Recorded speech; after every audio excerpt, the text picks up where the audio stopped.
Welcome to the Chevy Pregame Show on Fox. Chevy, an American Revolution. Philadelphia is a very proud city, rich in history, steeped in tradition, but short on championships. That could change tonight on Fox because this city, their Phillies, are one win away from putting an end to their 25-year-old title drought. Of course, the underdog Tampa Bay Rays stand in their way. It is Game 5 of the 104th World Series. 103 times they have played for that chance. That chance to act like a kid. That chance to be the greatest. These are the images that live with us forever. And for the Phillies, tonight could be their moment. To hold the World Series trophy, players play their whole careers and never get an opportunity to go to World Series. To hold it just shows that you're the best. All the days you're tired, hurt, aching, everything that you do, it all paid off. It'll definitely give me and this team a sense of accomplishment. It'll be everything that you played for. There's going to be a lot of celebrating because, when you're able to hold up that World Series trophy, you've definitely earned it. But the Rays hope to keep their miracle season alive. Nobody expected us to be here right now. I mean, a lot of the guys in our locker room, if they told you they expected us to be here, they're probably liars. I don't think we like reading the paper and knowing that we're the favorites. I think we like being the underdogs. This team is the embodiment of courage. Courage to be ourselves. Being the underdogs, you really don't have a care in the world. You just go out there and have fun and know what you can do. The Phillies now stand on the brink of bringing that moment to Philadelphia. One of these teams will soon have that chance to stand alone. World Series on Fox. Game 5 coming up next.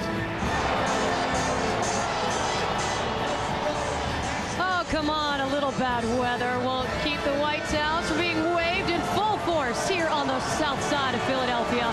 All the Phillies need is one win to bring a world championship to this city. Their final hurdle, the weather, and a team that has redefined the word underdog in this 2008 season.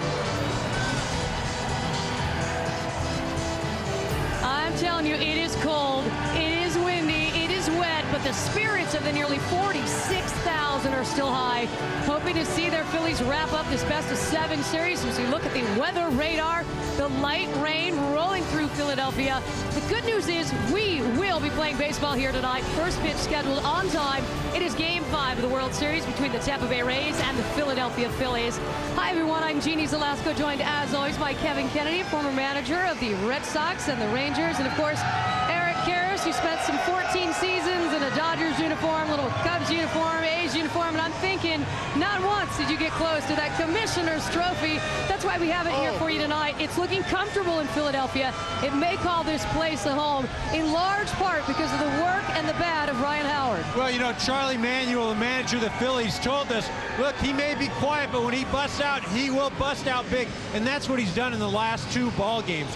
3 home runs, 6 RBIs for the big man. We know he's been a streaky hitter in this World Series this postseason, but that's what he's done his entire year. But when he gets going, he can carry a ball club. Look, when he's in the lineup, there's no question he's a presence. But when he hits, he's a threat, and he is a threat. All right, you want a threat? You want to see a highlight? Let's talk about Game 3 Chevrolet Player of the Game, the guy on the mound, Joe Blanton. Unforgettable performance from his office, the mound, and of course the plate. Everything Phillies fans wish for and then some. Go to worldseries.com/Chevy to learn all about the Traverse, the new crossover from Chevy. Impressive work last night, Mr. Kennedy, yes? Well, Joe Blanton, we talked about Andy Sonnenstein last night having 12 days off before his start. Normally Andy's a strike thrower. He did not throw strikes. Joe Blanton had 13 days off between starts. He did throw strikes. He went 6 great innings last night. He had 7 strikeouts, only 2 walks, and the real reason they got him, of course, was to hit the long ball, and he did that last night. Yeah, that became evident last night. Put that in his profile. All right, because of Blanton's performance in Game 3, this is as close as this city has been to a championship since Dr. J's 76ers paraded down Broad Street after beating the Lakers to win the 1983 NBA title. In reality, this drought isn't the 2008 Phillies' burden to bear, but it is their opportunity to heal an entire city. The city, man, I mean, they've been waiting a long time. They want us to win so bad. For us to be able to have a chance to give them back something would be huge. I think it'll mean everything to the city. and the passion that they have for their sports and the passion that they have as fans, I can only imagine what it's going to be like if we win the World Series. I've heard a lot of fans say that they've waited a long time to get a championship in any sport, and hopefully this will be the year that we can bring it home. I think it would mean everything to this city. You know, this city's been starving for a champion for the longest. This city would absolutely go crazy if we were to win. And this team is where it is at because of general manager Pat Gillick. Wherever he goes, success follows. 2 championships during his time in Toronto. Baltimore's great run, of course, in the late 90s. He has a great track record, and he certainly made his mark here, Kevin. He really has, and Pat Gillick was also the architect of the 2001 Seattle Mariners that won 116 games. That tied for first, a major league record going back to the 1906 Chicago Cubs. They didn't win it all that time, but they have a chance this time. You know, Pat Gillick is a great evaluator at heart. That's the key for any GM. And one of the moves he made last winter was getting a closer, Brad Lidge, out of Houston and into Philadelphia. Tommy Gordon was hurt. Brett Myers, they had him starting again. And Brad Lidge might win the Cy Young Award. Absolutely perfect, and during the season and in the postseason as well. You know, another good move that he made goes back to 2006, and that's the acquisition of Jamie Moyer. Now, he had Jamie Moyer in Seattle, where Jamie won 20 games twice for him. He brings him over here not only for talent, but his ability to teach. Pat Gillick recognized that's what this ball club needed. He's worked with Cole Hamels, and anytime you talk to Cole Hamels, he says Jamie Moyer is a huge part of my success. And of course, Mr. Gillick already on record is saying he's retiring at season's end. It'll be interesting to see what the future holds for this Phillies franchise. Look at Cole Hamels, who has maybe earned more nicknames than wins this postseason. Maybe my favorite is the Assassin, because they talk about how he has ice in his veins. You will say, not because of the weather. No, we're all great here. Literally tonight he might have ice in his veins. Well, listen, the scenario's there for Cole Hamels to finish it off. I think a lot of people thought we'd go back to Tampa Bay and Cole Hamels going to have to win 2 games. Well, now, if he does win 2 games, they can finish it off tonight. This guy, obviously one of the best changeups in Major League Baseball. He's gone deep in every single start this postseason. If he goes 7+ tonight, guess what? He turns it over the best bullpen in the National League, and that's to Ryan Madson and Brad Lidge. All right, Eric, Mr. Madden came to work today, posted the lineup, did not talk to Carlos Pena or Evan Longoria before he put it up, but he has moved them down to the 4th and 5th spot. Got to jumpstart that part of the lineup. What is their mindset? Well, you know, obviously right now it's a mental thing. I mean, it's not physical. It's in your head. And as a hitter, when that happens, you've got to do something to change that. Now, if that means going out all night, then you go do it. If it means coming to the clubhouse and saying, look, I'm not even going out on the field today, I'm going to sit in the food room, you do that. You have to do something to change the mindset. Hopefully for Joe Madden's Rays today it worked. And for the record, you stayed in your hotel room studying all night. That's what I did. Okay, Kevin, Madden spent the whole season really building up the confidence of this young club. They bought into his system. What does he do tonight mentally for the game plan and for the actual game plan on the field? Well, I think he has to manage with more of a sense of urgency. I talked about that last night. He didn't do that with Sonnenstein. He gave up 5 runs and only went 4 innings. Tonight, Scott Kazmir, he can get shaky early in the game. He throws a lot of pitches. If he's walking guys early and they put a 2 or 3 spot up in the first inning with runs to Phillies, it's trouble. You got to get David Price up and in the game to me right away. Yeah, well, you know, you talk about that urgency. There's also urgency for this Philadelphia Philly ball club. I say that because the crowd is expecting a victory tonight. They've got their best pitcher on the mound. If they don't win tonight, they lose not only a game, but it becomes deflating. They have to go back to Tampa Bay, and we've got ourselves a series. All right, guys, so far this World Series has delivered everything the fans have wished for and then some. We are going to go ahead and take you back to the last moments of Game 4, 9th inning. J.C. Romero striking out Rocco Baldelli. He was swinging there to end the game in front of almost 46,000 fans in Philadelphia, only 1 win away from a World Series. Will Phillies fans continue to see the moments they've always wished for? We will soon find out. It's brought to you by Traverse, the all-new crossover from Chevy. It's everything you've ever wished for and then some. Coming up next on the Chevy Pregame Show, tonight's national anthem, as we remind you that these Phillies have not lost at home this postseason, making the Rays the ultimate underdog tonight. Or is this finally the Phillies' year? Hey, we will play baseball despite the weather. First pitch scheduled on time. It is the World Series on Fox, something these players have dreamed of all their lives. I think as kids, you just go out there to play and have fun. That's what you dream about when you play in Little League, is getting to the World Series. I always thought maybe someday I'd hit in the World Series and hit a game-winning home run. And now I hope the opposite is true. Playing Little League, it was always my dream to, playing the World Series, being that big stage and whatnot. But, realistically, you never really thought it would ever happen. I remember kind of standing in my driveway and just always wondered what it would be like, and now it's kind of like a dream come true. My youngest memories were probably having my mom cart me off to the field. Whether I wanted to go or not, never did I expect that I'd be here sitting talking to you about the World Series, 23 years old.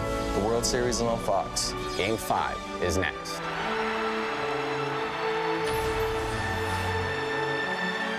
We get ready for Game 5, and right now we join public address announcer Dan Baker.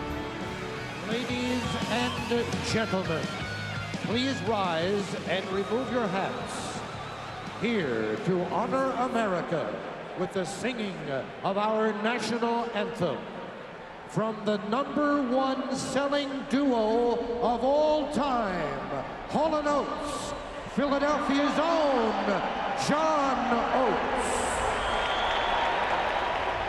It's a great night for us all to come together. Philadelphia, will you join me in singing the national anthem?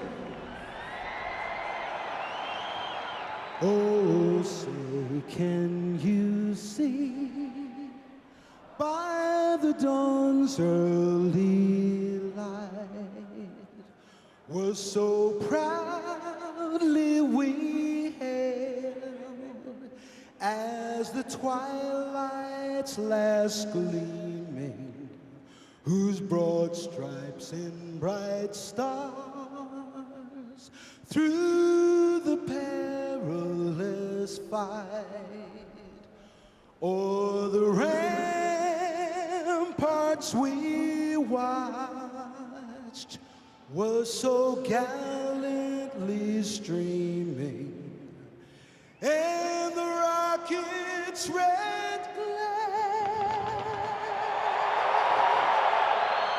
the bombs bursting in air,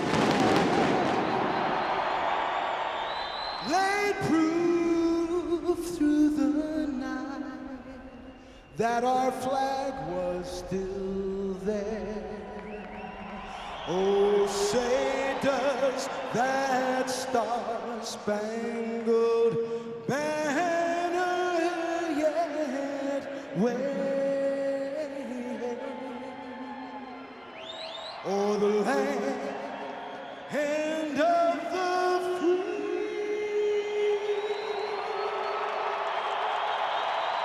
and the home of the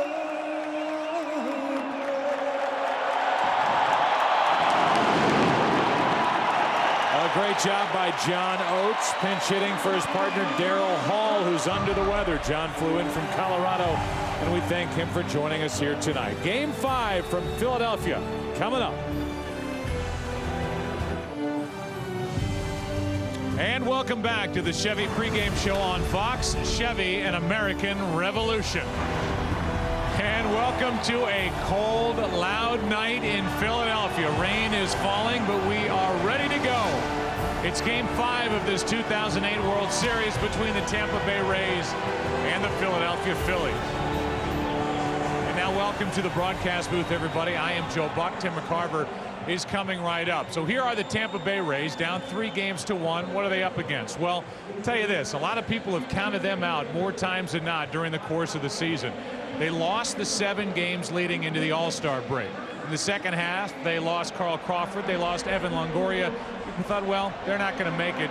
They will not outlast the Boston Red Sox in the AL East. They did. Then in the ALCS, once a more experienced Boston Red Sox team forced a 7th game, people thought, well, it's been a nice run, but they're not going to make it to the World Series.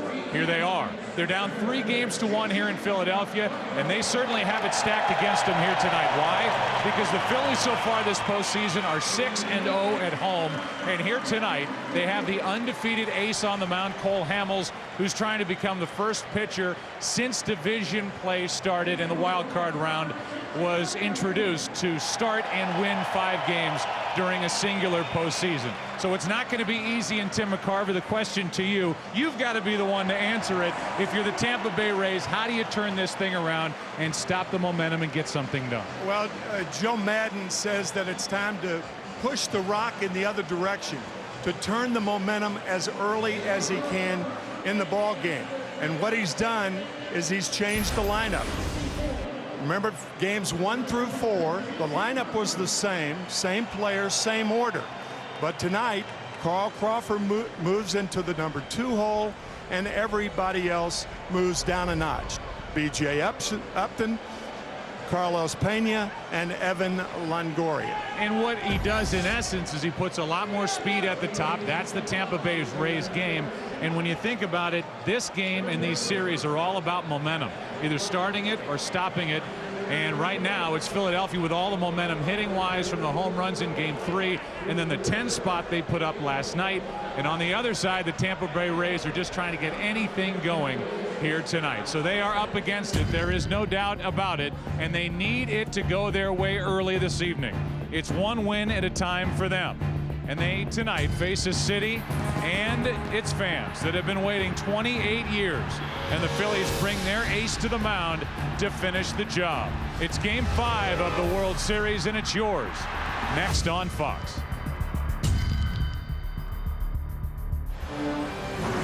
Welcome back to the Chevy pregame show on Fox. Chevy, an American revolution. Tampa Bay Rays and Joe Madden have changed it up. Here is Rocco Baldelli with their lineup. Hey, this is Rocco Baldelli, and here's tonight's starting lineup for the Tampa Bay Rays. Batting leadoff, the second baseman, Akinora Iwamura. Batting second, Carl Crawford, left field. Batting third, B.J. Upton, center field. Batting fourth, our first baseman and spiritual leader, Carlos Pena. Batting fifth, Evan Longoria, third base. Batting sixth, Deanna Navarro, our catcher. Batting seventh, myself, Rocco Baldelli, playing right field.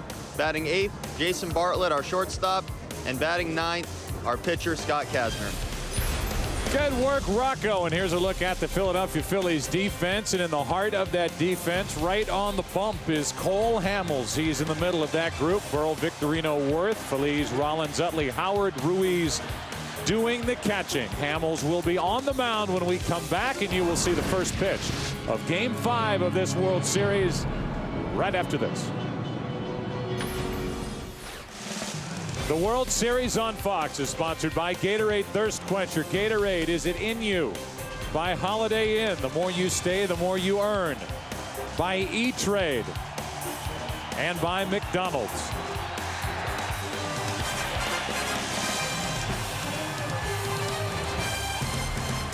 Before we get to work, we give you the 4 keys to the game. Tampa Bay trying to rise from the ashes. They need a big hit early. And for the Philadelphia Phillies, they're trying to finish the deal and not let Tampa Bay up. Our opening pitch brought to you by Bud Light. The difference is drinkability. And off we go. How good has Cole Hamels been? Well, to this point, he could not have been any better. How does he get along tonight? Iwamura first up, and strike one. Akinora got hits in his first 3 at-bats during this World Series. He is 0 for 12 since. It's actually left-handed batters this postseason who have hit 300 against Hamels. The right-handers have been helpless, hitting 130. And there are the numbers. Postseason hitting .258, 1 home run, 5 RBIs. 43 degrees at the start of the night. And on the outside corner, strike 2. First on the inside with the fastball, and then on the outside. Working in a hurry. And Iwamura flies one to left into the teeth of the wind. Wow. Here is the sprint pitcher profile for Cole Hamels. Well, you think about it, Cole Hamels may never have this chance again.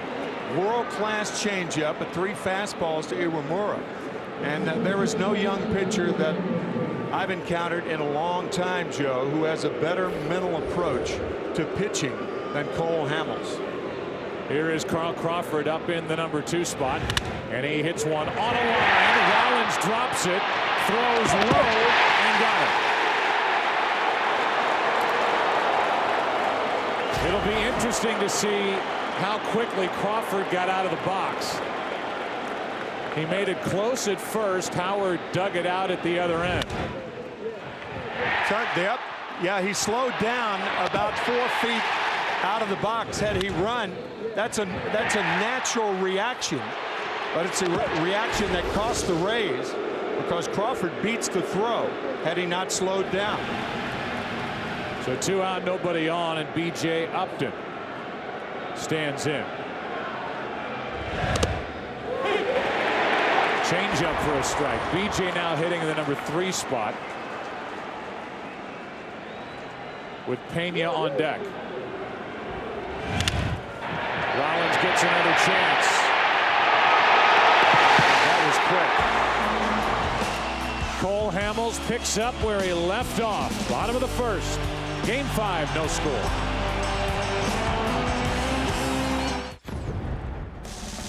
Here's tonight's starting lineup for the Philadelphia Phillies.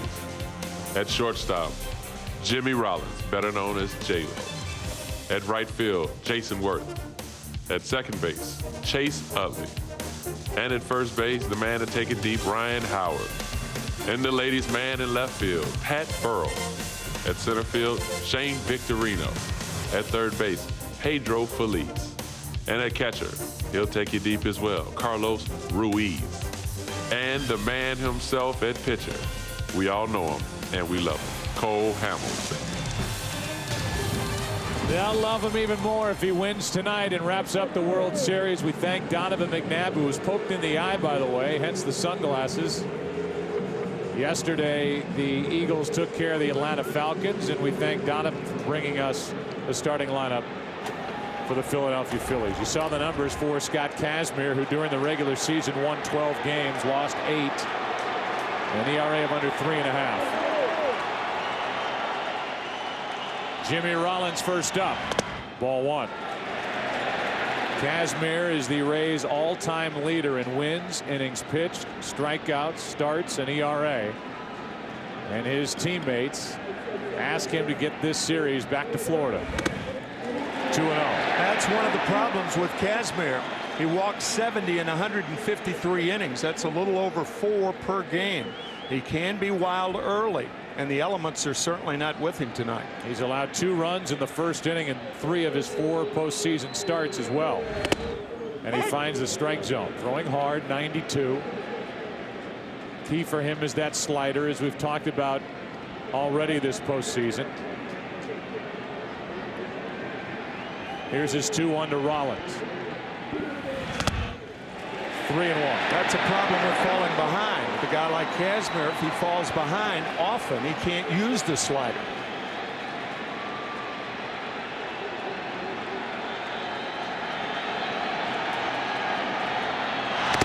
On the inside corner,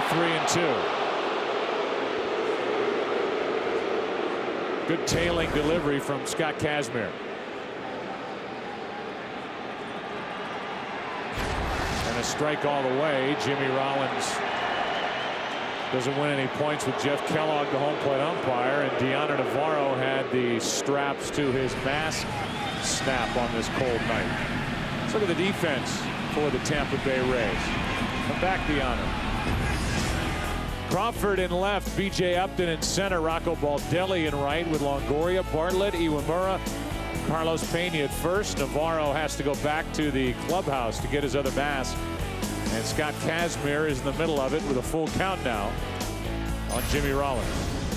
There are the umpires. Jeff Kellogg behind the plate. Sheeta at first. Tim Welke, the crew chief, at second. Kerwin Danley, Fielding Culbreth, and Tom Hallion worked the plate last night. He's down the right field line tonight. 3-2. And a fly ball into left, right at Crawford. 1 away. Let's give you the sprint pitcher profile for Kazmir, who battled back from a 3-1 count to get Jimmy Rollins. Joe Madden and the Rays do not care how he does it. Just get them back to Tampa Bay for game 6 and possibly 7. Showing that slider early, we've talked about that, and the improved changeup due to a sprained left elbow in spring training. Yeah, and I would imagine a lot of Rays fans remember when they heard that Scott Kazmir in late February on the 26th had been diagnosed with a strained elbow, was going to miss time, start the year on the disabled list, and I'm sure at the time Tampa Bay fans were thinking, here we go again. They had the worst record in baseball last year. Everybody's worn out that stat, but then you start spring training And the guy who's been their most reliable starter is going to start the season on the DL. Here's a 1-0. Good popping fastball from the left-hander, who is 24 years old.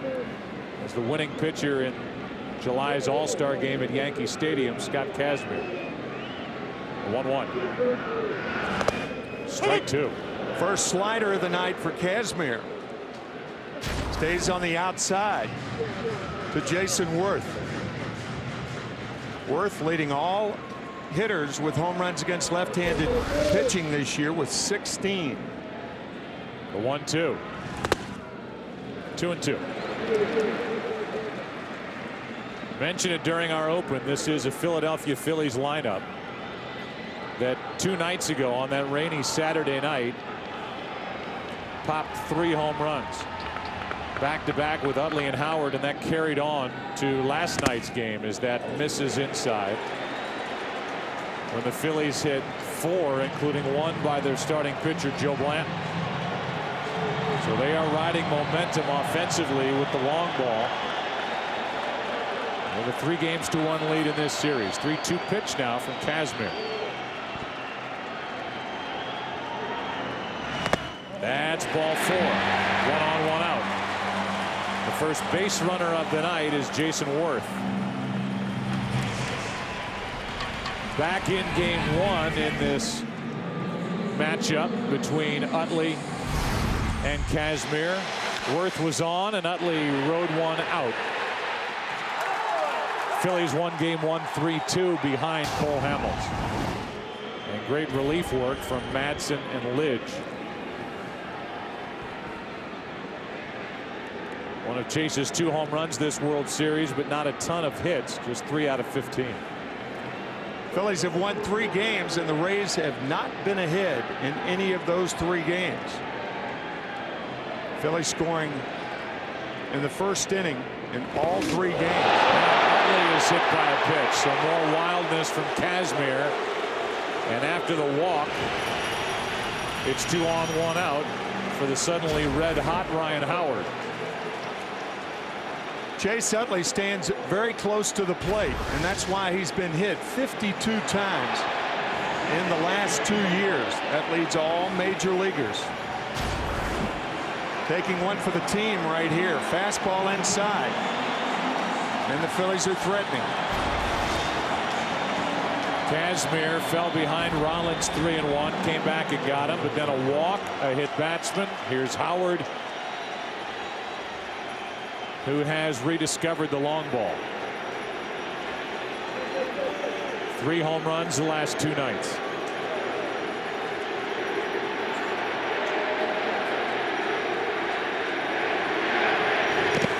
Ball 1.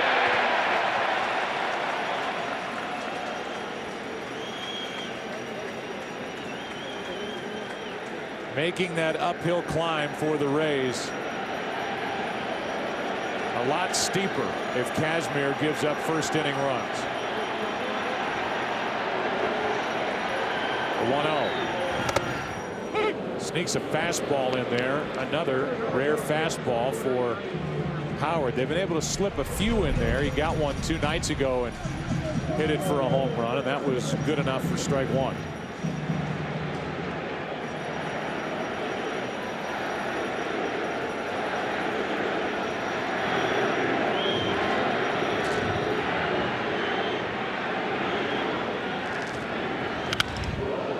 Good heat. 94 from Kazmir, and Howard couldn't get around on it. Fastball on the inside part of the plate.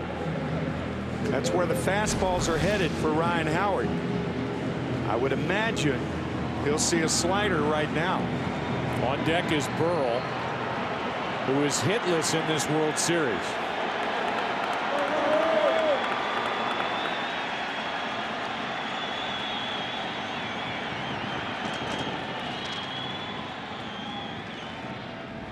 And a big strikeout for Kazmir as he went, Tim, right after him with fastballs, and all Ryan Howard can do is walk back to the dugout shaking his head. First pitch, a slider, and then the fastball right down the pipe. Good fastball inside, and he just blows him away with another fastball. So now Burrell and the Phillies are asking for something out of their left fielder. His only RBI in this World Series on a bases-loaded walk last night. Slider and Burrell out in front of it. Strike one as he fouled it. Since Game 2 of the National League Championship Series, Burrell has 27 at-bats, 4 singles, 11 strikeouts, and just 3 RBIs.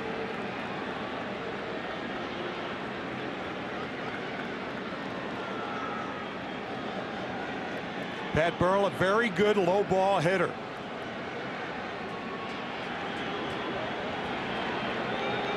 .33 home runs during the regular season. 2 on with 2 out.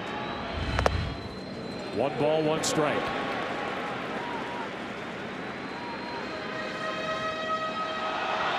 Shane Victorino next. Because of that wind blowing in from left field, a night where left-handers can really challenge right-handed hitters. And that's a rarity in this ballpark. A park in which 189 home runs were hit this year. The 1-1. In case you're wondering, that ranks as the 7th most hit in any park during 2008.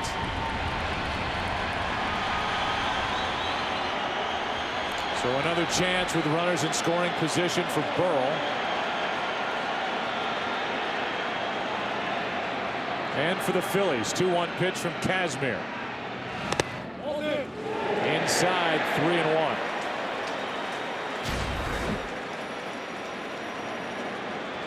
Third 3-ball count in this inning. And he has hit a batter, Chase Utley, on the first pitch.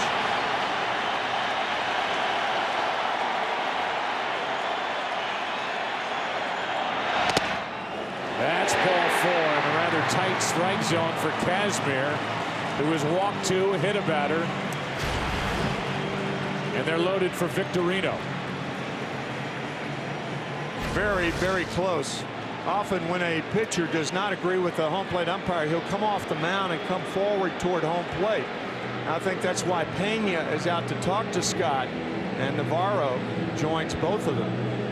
I would say a strike could have been called on either of those last 2 pitches, and Kazmir was bothered by it, no doubt. Pena saw it. You heard Rocco Baldelli, when he gave the lineup, say that Pena's our spiritual leader. He did a little counseling when he came over from first base to try and redirect Kazmir to come up with a big out here with Victorino, who could deliver some runs for the Phillies here in the first inning.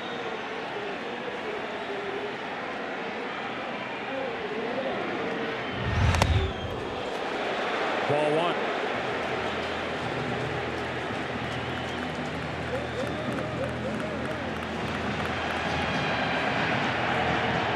The runners aboard. Worth, Utley, and Burrell.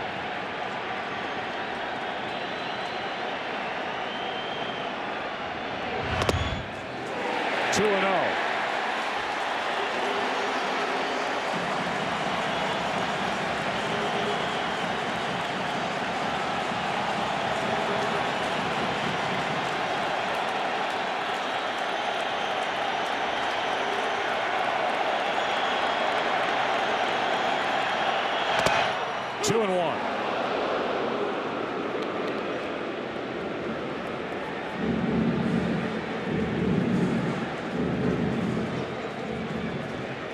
Victorino with a grand slam this postseason. Game 2 of the division series. Batting right-handed off Sabathia. Here's a 2-1. Line drive down the left field line. Victorino delivers 2. Phillies strike first.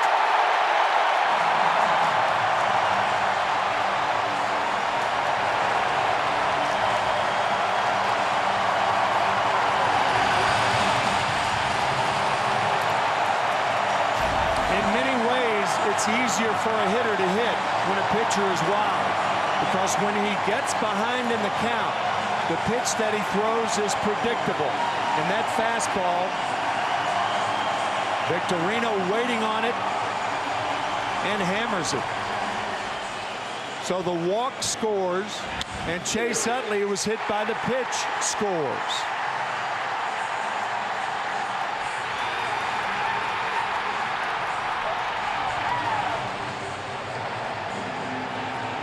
So again, Kazmir gives up 2 in the first.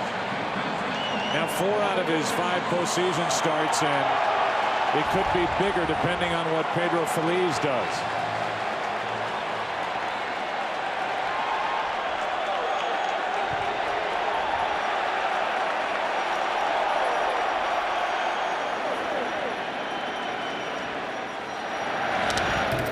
Charlie Manuel, Tim, has talked all series, really all postseason long, about his big hitters being more disciplined at the plate, not jumping at deliveries. They've been very disciplined here in the first inning tonight and let Kazmir, who, as we've said, can get wild, get himself into trouble. That's Charlie's mantra: slow feet, quick hands. That's what Victorino had.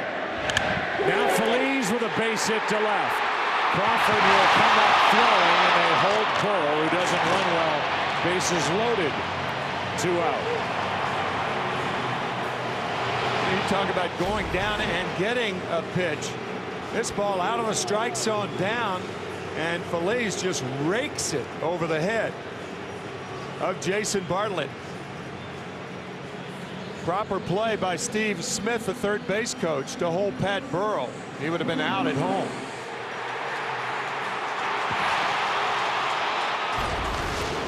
So the hit loads him up, and the 8th man in the lineup for the Phillies, Carlos Ruiz, bats. Look at his average in this World Series, .417, and Kazmir steps off. I'd get somebody ready right now. I mean, there's no experimenting right here, no action in the Rays bullpen. And by the time somebody gets in there, it might be too late.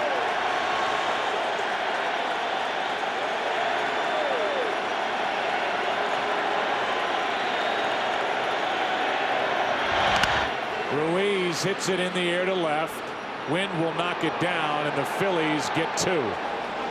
Shane Victorino adds to that RBI total, now 13 this postseason, and 2 big ones to start the scoring in Game 5.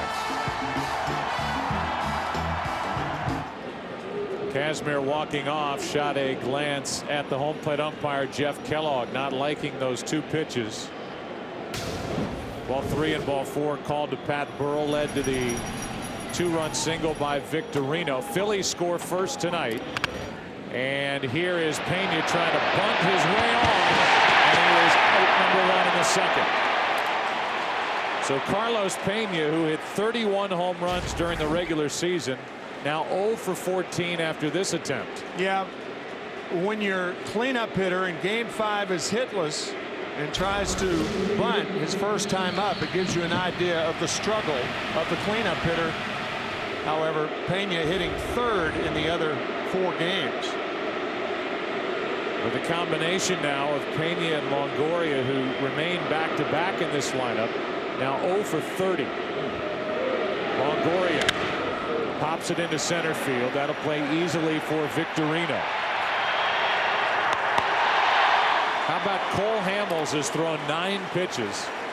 He has 2 out in the top of the second. Scott Kazmir had to throw 29 pitches to get through the bottom of the first. That's another indication of a struggle when 2 hitters trailing by 2 lead off the inning and both swinging at the first pitch. The bunt attempt and then Longoria. You forget about your patience as a hitter. And in the patience department, the Rays in this World Series have shown their age and their experience.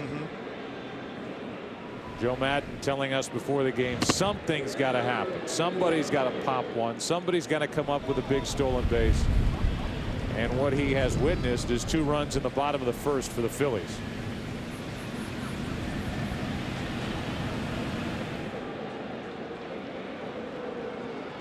Hamels been out there for 10 pitches, 3 minutes, and Kazmir had a 15-minute first. Navarro with a count, 1 ball, 1 strike, 2 out, nobody on. Rocco Baldelli on deck.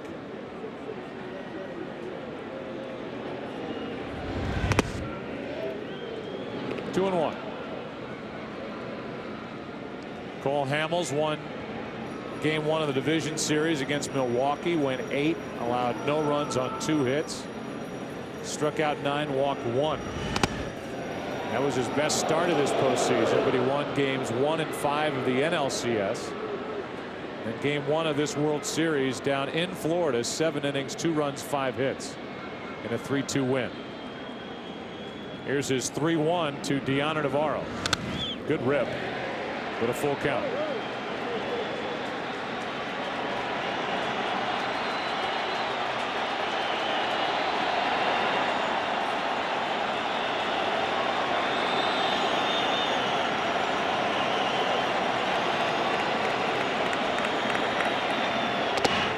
A 2-out walk. The inning continues for Baldelli, and we look at Cole Hamels and what he's done this postseason. Whether it was against Milwaukee, 2 against the Dodgers, and now in his second start of this World Series against the Rays, has not allowed more than 2 runs in any start this postseason. Baldelli is 0 for 3 in this World Series. He made a start in game 2, and he takes a pitch up and in. In fact, in that start, he went 9 innings, and that is the first time he has played 9 innings all year.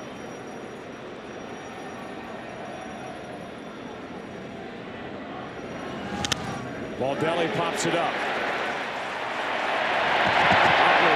Fights the wind and makes the play. A walk, a man left. Bottom of the second. Philadelphia game 5. 2-0 Phillies. Cole Hamels first up for Philadelphia. Then Jimmy Rollins, then Jason Worth, and a fastball in for a strike. Hamels 1 for 7 swinging the bat this postseason. Had 17 hits during the regular year. Right after him with 2 fastballs, it's 0-2. Only Carlos Zambrano of the Chicago Cubs had more hits than Cole Hamels this year as a pitcher. And he is strikeout victim number 2 for Kazmir, and out number 1 here in the second. 42 degrees and a lot of wind, 17 miles per hour. Light rain most of the night, and here's Shane Victorino on his way back to the dugout moments ago. It's weird, the ball when it gets even on mine, it sat there, but it's still it floated. It didn't come like down right away. Back? Yeah, but I mean it didn't come down right away. You understand what I'm saying? Like it's kind of sat up there, so keep moving your feet in case it does sit and the wind takes it. It is a swirling wind here, and for the most part it has blown in from left or more left to right, and as Tim said in the first inning, it should benefit the left-handed batters more tonight. Right-handed hitters pulling the ball or hitting it right into the teeth of that 17-mile-per-hour wind. Yeah, when Jason Worth and Shane Victorino got in the dugout, that was confirmed by Chase Utley.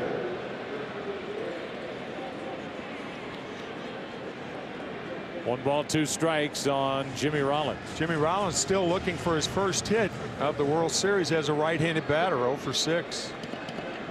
The 1-2 pitch rather is outside. 2 balls, 2 strikes. I mentioned the runs in the first inning, a problem for Kazmir. This postseason an ERA of 13.5 in the first inning and just 2.04 ERA the rest of the way. The 2-2 pitch.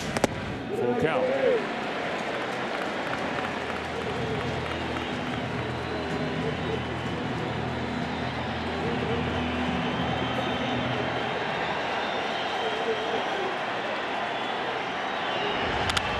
Rollins went up to get that one and flips it into right. 2 out.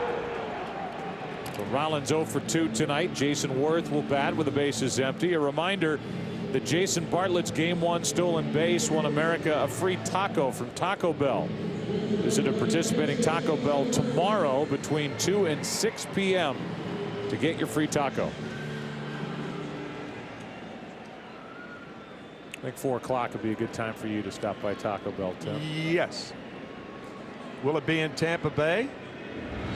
Don't know. That's up to the Rays and the Phillies.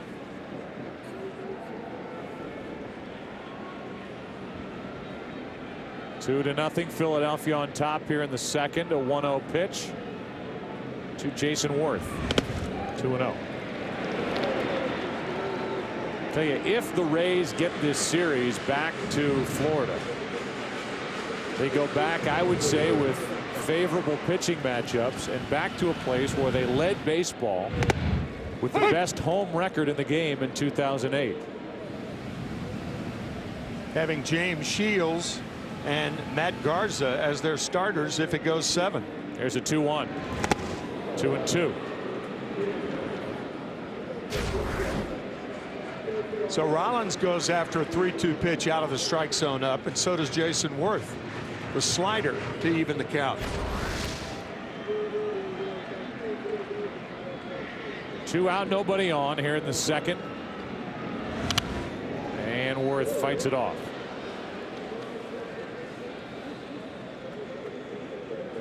This is a Philadelphia Phillies lineup, an offensive group. It's pounded 9 home runs during this World Series and 19 during the postseason. The majority of their runs have come via the home run ball.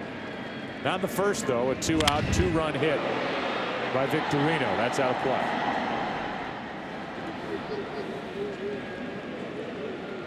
Count stays 2-2.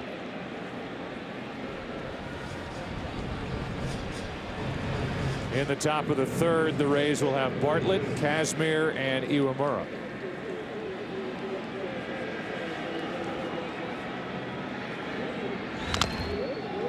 Another foul. Jason Worth, after the All-Star game, went into Charlie Manuel's office and said, Charlie, I think I should be playing every day. Charlie said, well, you're playing against left-handers now, and you hit right-handers a little better, and I'll agree with you. And he has a hit off the left-hander Kazmir to keep the second going. A little bobble by Crawford, but he gets it back in. It's a 2-out single for Jason Worth. Pretty good hitting right here. A breaking ball by Evan Longoria at third. So Jason Worth is the regular right fielder as we speak. And Charlie Manuel, even at the beginning of this series and into game 3, into game 4 last night, has not tinkered with this lineup at all. He made that switch of Worth into the 2 spot, Victorino into the 6 hole during the LCS, and he stayed with it.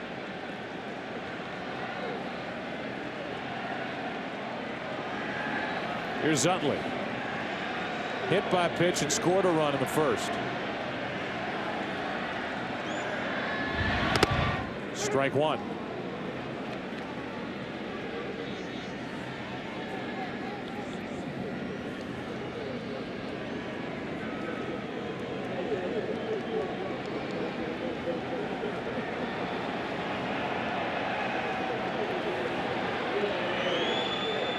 Utley, one of the most productive second basemen in the game, pops it up. Left side for Longoria. And he has it to end the inning. It can be an adventure tonight on pop-ups or fly balls here in game 5. Third inning now, 2-0 Philadelphia.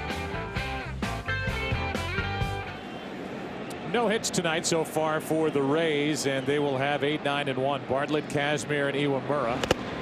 And a strike from Hamels. Well, he really does himself a favor, Tim, by throwing strike 1. That's that great mental approach we were talking about, using his fastball for strikes early in the count. That's up and in for Bartlett, who during the regular season had the best average in the American League against left-handed pitching, 379, but during this postseason, just 3 for 18. Now he's in the hole 1 and 2. No hits for the Rays, who since game 5 of the ALCS have as a group hit 181 and average 2.8 runs per game after averaging over 6.5 the first 9 games of the postseason, when they hit 287 as a group and hit 19 of their 25 home runs. Here's a 2-2. Bartlett hits it foul. I think one of the reasons that Hamels is throwing more fastballs is because of the cool evening.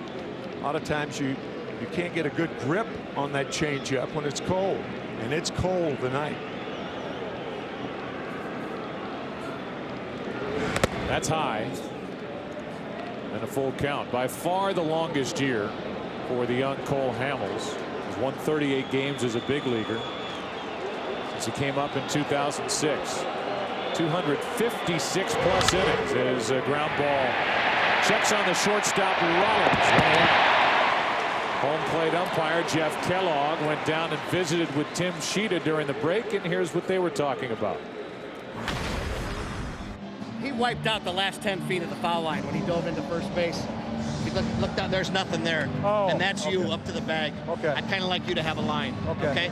So let's tell him if he can get it out here at the next half inning. All right. We don't want to delay the game. Which guy is it? Any one of these. Any one of the red guys? One of those guys and tell him to get the groundskeeper. Okay. All right. I'll do it right now.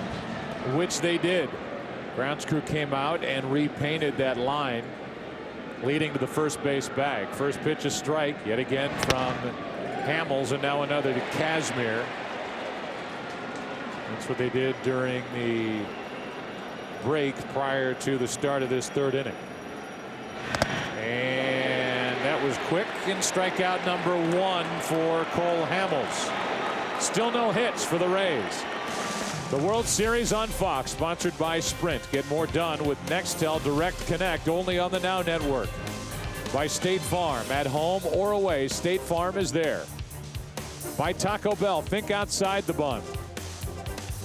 And by Chevy, an American Revolution.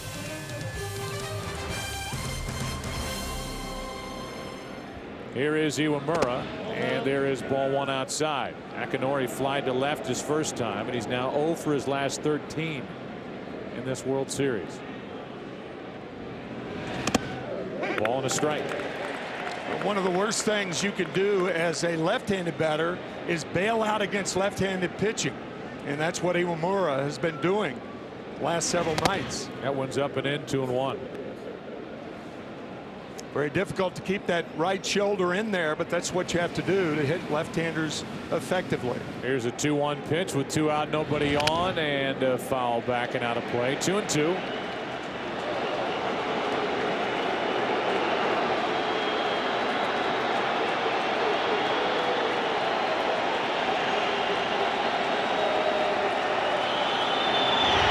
Iwamura with a base hit in the first of the night for the Rays. He keeps this top of the third alive, as that one it looked like might have gone right between the legs of Cole Hamels. It was a changeup, and Iwamura with 3 hits off Cole Hamels in game 1, and 2 of those hits were with the changeup. Just outside the right leg and back into center field, and now Carl Crawford, who, by the way, if you haven't seen the Rays this year, is no stranger to the number 2 spot in the lineup. And he grounds one to the right side, Emily to his left. That'll do it. Made 83 starts in that number 2 spot in the lineup. He's 0 for 2. Rays have their first hit, but trailed 2-0 after 2.5. Ryan Howard is a cleanup hitter for Charlie Manuel. 4, 5, and 6 hitters here in the third inning. 2-0 Philly. Thanks to a 2-out 2-run hit by Shane Victorino in the bottom of the first. Strike 1 to Howard, who struck out. Saw a lot of fastballs first time up, and he sees one here, and the count's 0-2.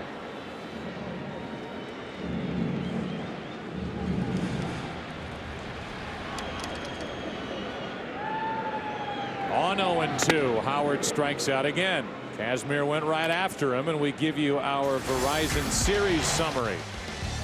First game, Utley went deep, and Cole Hamels took care of the rest. Game 2, a 4-2 win for Tampa Bay behind Shields. Game 3, rain started after 10 Eastern, and Jamie Moyer took care of the first part. Phillies won it here, 5-4 in the ninth, as Bruntlett scored the winning run, and then last night the Phillies went off. 4 home runs and a 10-2 win to take a 3-1 series lead. And now with 1 out, nobody on, here's Pat Burrell. There's ball 1. We've been keeping a camera on Cole Hamels down in the dugout for the Philadelphia Phillies, in the Southern Californian, in his typical laid-back style, is proving that he is unfazed by the stage, by the situation. He's having fun tonight. Great body language. The 1-1 pitch. Burrow pops it up into right for Baldelli. 2 out, and this is the night away from the mound for Cole Hamels.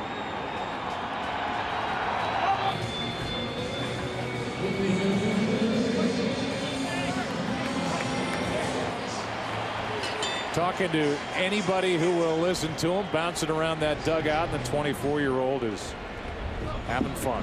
And why not? As you said at the beginning during the sprint pitcher profile, he may never be in this situation again. Who knows? There's strike 1 on Victorino. Jimmy Fry used to be the manager of the Chicago Cubs, and when asked about the poise of Doc Gooden when Gooden was a young pitcher for the Mets, Fry said, I'd be poised too if I could throw like that and have that kind of curveball. So as far as Cole Hamels is concerned, no wonder he's having fun. 0-2 is the count on Victorino, who has the game's only RBIs. And Kazmir is settling in. He's looking for some help from his lineup. Part of the order coming up in the 4th. 2-0 Philadelphia. 4th inning now in the heart of the lineup for Joe Madden, manager of the Tampa Bay Rays, who we had a chance to visit with during the break. B.J. Upton first up, takes a strike. Grounded out to short his first time, and that pitch almost came back for strike 2. Instead, it's ball 1. The rain picks up a little bit as we play here in the 4th inning. Left side, gets by Phillies, and it's the throw by Rollins for the out. Good play by Jimmy Rollins, and that's out number 1. And here is our chat with Joe Madden talking about Kazmir settling in and looking for something to happen out of his lineup. Do we have to do something offensively? I thought the first inning actually threw the ball pretty good. Some of those calls were relatively close from here. But for the most part, the fastball seems to be pretty good, and the slider actually looks better today also. Yeah, I know you changed your lineup in anticipation for tonight's game. Just trying to change things up and get a little more speed at the top, and then you guys can do what you do. Yeah, just had to unfreeze the logjam a bit. We're just having a hard time getting this thing rolling, and Carl has hit in the 2-hole for us on many occasions this year. He's very comfortable there. BJ's done the 3-hole, etc. So just wanted to do something different, see if we get it rolling tonight. Joe, the one thing we did not ask you before the game, your usage of David Price tonight. As much as we want, as much as we can eat. He's ready to go. He's had, what, 3 days off now. It could be 2+ if necessary. There's no saving for tomorrow right now, so we use David as we see fit. All right, Joe, thanks for your time. Good luck the rest of the night. Thank you. Thanks. Tim, you and I talked about it before the game. Of all the managers that we have ever dealt with in the 13 years we've been together, nobody has been more forthcoming or accessible, open with information than Joe Madden. He's been great to deal with. Honest, thoughtful, and straight. The 0-1 to Pena, who fouled that first pitch off his foot, is inside, a ball and a strike. Pena tried to bunt his way on his first time up and bunted it right at Ryan Howard for an out. So he is now 0 for 14. The 1-1 is launched into right field. Will it carry? Back at the wall. This ball is off the wall. Pena will dig around second and hold with a 1-out double.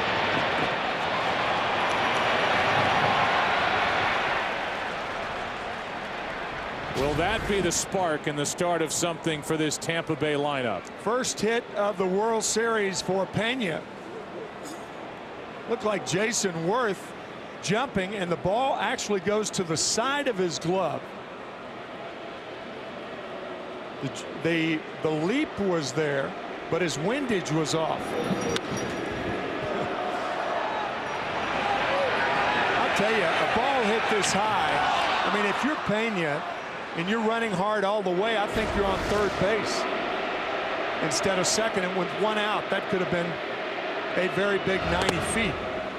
I don't disagree with you at all. I thought he was watching it and not busting it down the first baseline. Still had a shot. Yeah. Even with watching it, of making it to third base with one out.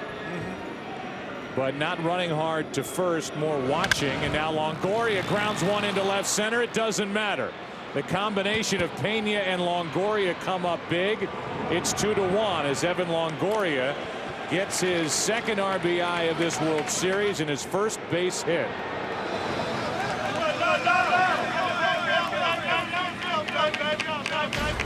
So back-to-back hits, a double by Pena, and now on the first pitch, ball just eluding Jimmy Rollins, diving at shortstop, and Tampa Bay on the board.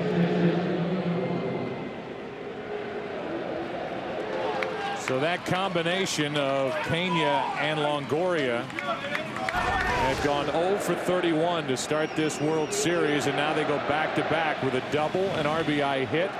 And here's Gianna Navarro in what is now a one-run game.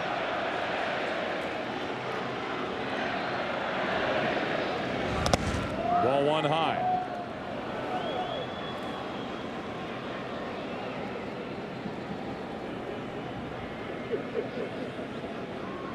It is in the category of a nasty night here on the 27th of October. Cold, windy, and now raining. And raining as hard as it has at any point tonight, as that one's inside 2-0.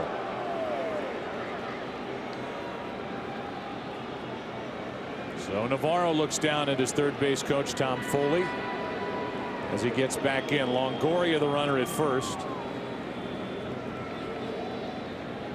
with one away. That's high, and ball 3-0 with Rocco Baldelli on deck.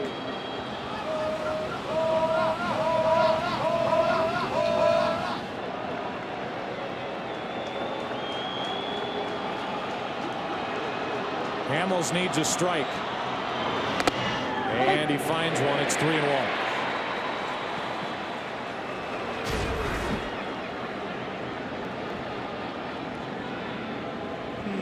A high strike to make it 3-1.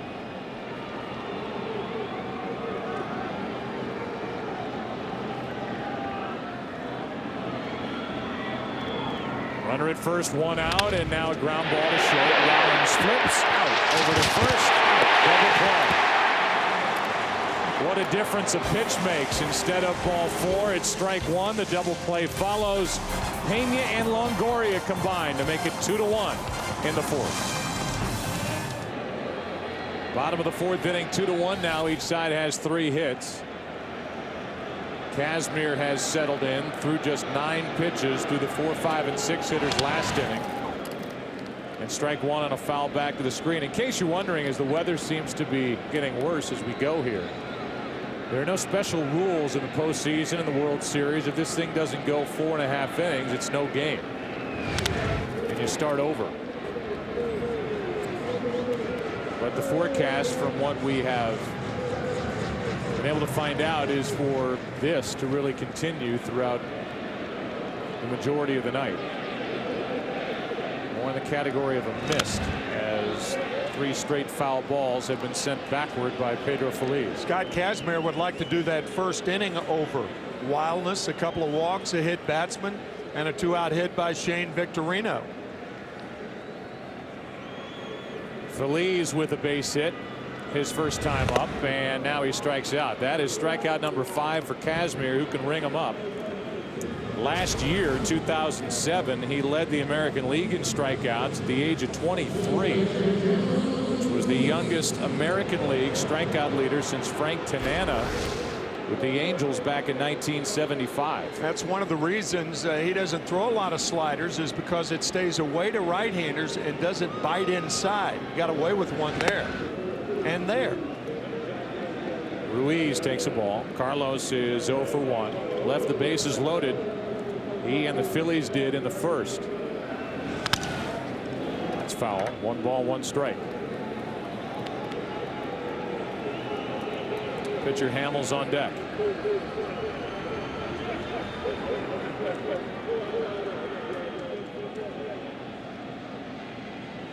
Nothing on the ground on this wet night so far. Until now, and this one shoots on through. So out of the reach of the shortstop Bartlett and into left field for a one-out single. And we remind you that 24 fans, your wait is almost over. Television's most addictive drama returns on November 23rd with an exciting 2-hour event. 24 Redemption featuring the all-new Hyundai Genesis. 24 Redemption, November 23rd. Here is Cole Hamels, who is up there to bunt. 8 sacrifices on the year. And that's a foul tip, and it may have hit his pitching hand. I think it did. Under the bat, and it hit his, looked like his index finger, and we will certainly keep an eye on that. Fortunately, he had a batting glove on. That should take some of the sting off. Remember David Cohn back in 1987, hit by Atlee Hammaker and broke his pinky on his right hand. This one is bunted back to Kazmir, throws to second for the out. Hamels is on with 2 out. The aggressive play by Scott Kazmir, and you can see the question, and then, well, you can see the answer. The question posed by Davey Lopes, do you want your coat? The answer would be yes, and now the batting glove comes off. This ball, this pitch caught all finger. I thought at first, Tim, it glanced off the bat, but that caught the index finger and part of the middle finger. It appeared that it hit the knuckle instead of the tip, and that would be better for Hamels, one would think. But you have to wait until he gets back out there to throw the ball to see if there's any effect from being hit by that pitch. So now Jimmy Rollins bats. He's 0 for 2. Runner at first is Hamels, 2 out.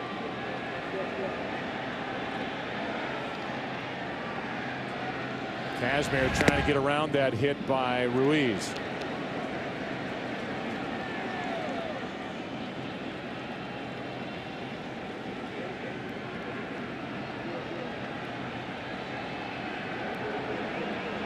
One ball, no strikes on Jimmy Rollins. 1-1. The Rays in the 5th inning will have the bottom 3 in their lineup. Baldelli, Bartlett, and then Kazmir.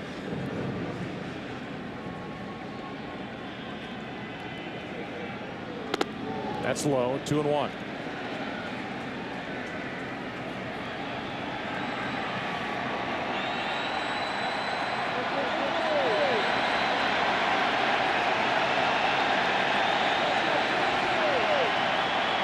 The 2-1 pitch is in for strike 2.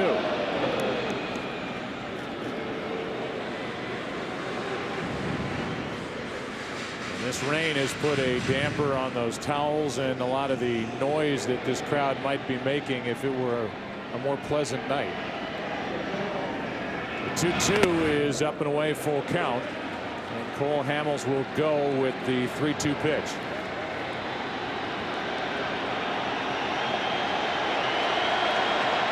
Some of the towels pop out. Good night for towels. Runner goes, and Rollins fouls it back. Jimmy's put the ball in the air in his first 2 at bats. Fly to left, then fly to right.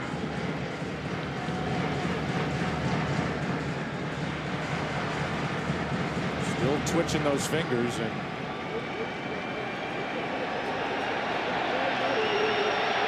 sure wondering what it'll be like once he grabs a baseball, as Rollins may have chased ball 4. Another foul ball.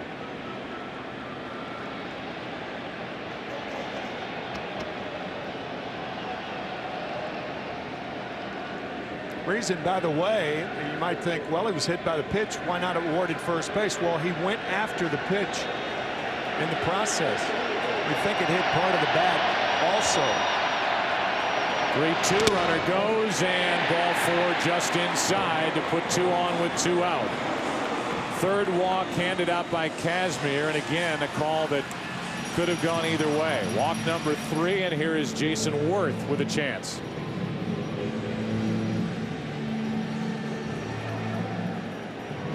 singled his last time, walked and scored back in the first.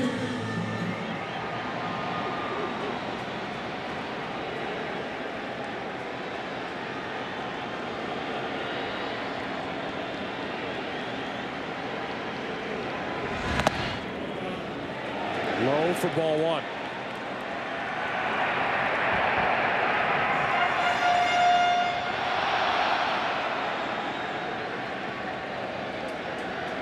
Cole Hamels, the lead runner, out at second.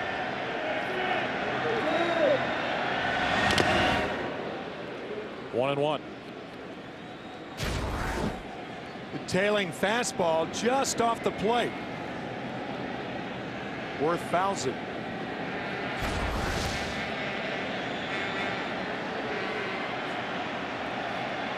The 1-1. 2 balls and a strike. A little trouble with the footing by Kazmir after letting that pitch go.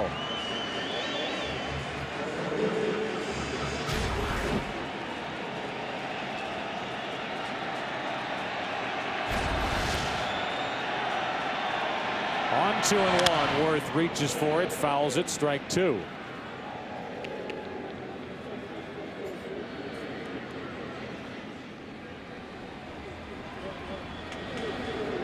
Jason Worth trying to reach base for the 3rd time tonight and come up with something good with a position. He has struggled in this type situation before. Good rip. A good fastball from Kazmir. Still 2-2. That was a 4-seam fastball. The ball's inside. The fastball's inside to right-handed batters or 4-seamers. And that ball tailing away where Kazmir got that first strike. That's a 2-seam fastball that goes away from a right-handed batter.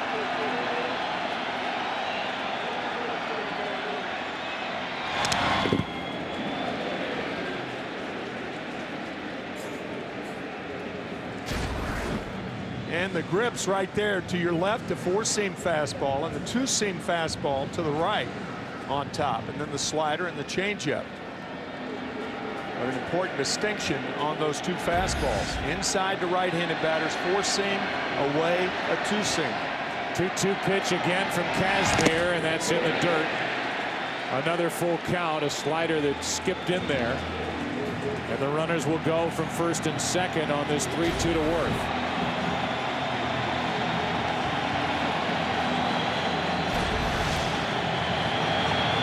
This will be the 25th pitch of this inning for Kazmir. Runners go, and Worth pops it foul. That ball will get out of play.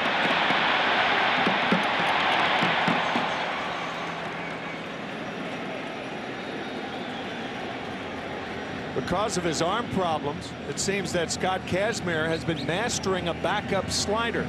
Once again, he tries to throw that slider down into right-handers, but his elbow won't allow him to do that. So it stays up and away, flattens out. He was encouraged to throw that pitch more against the Boston Red Sox in Game 5 at Fenway Park. He did pitch 6 innings of scoreless ball, but his slider, even though he threw it, was more like it is tonight, the backup variety. Cement mixer, as the players call it.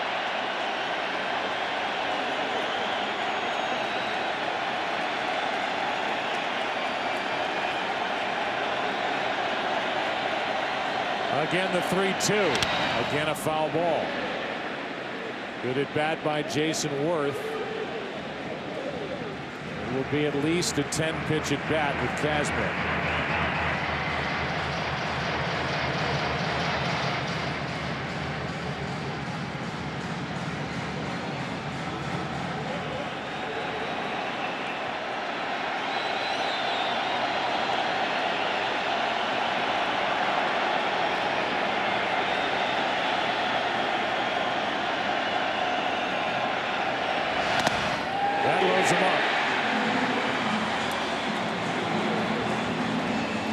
On base for the 3rd time tonight, and that's 4 walks handed out by Kazmir, who will get a visit from Jim Hickey, his pitching coach. And again, still no action for the Rays in their bullpen, which has got to be in the category of a surprise considering the situation. Yeah. It seemed to me that somebody in the bullpen should have been up in the first inning when the bases were loaded. Shane Victorino delivering the key hit, a 2-run single, but 2 walks, a hit batsman. And we'll see how Joe Madden plays it. So far, no one up. David Price, the 23-year-old, is at least getting his body warm. But here is one of the big at-bats of the night to this point. Chase Utley with the bases loaded, 2 out. Hamels, Rollins, and Worth.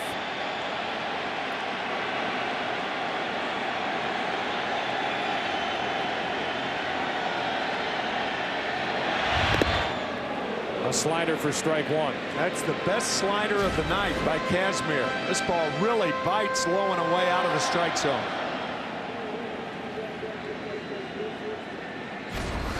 Utley hit by a pitch his first time, scored a run, popped up his next.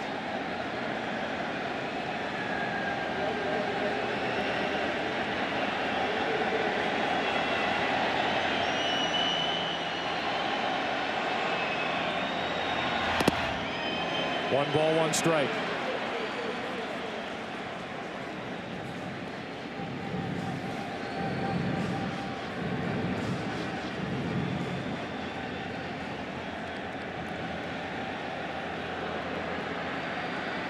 This is the 21st time this postseason that the Phillies have had the bases loaded.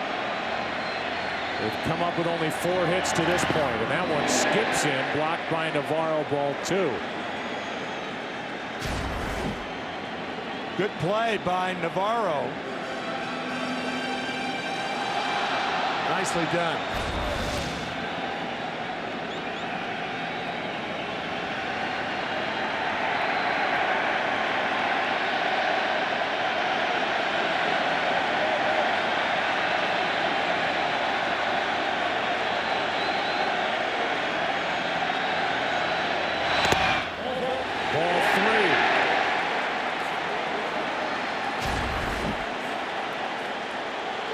Slider stays up.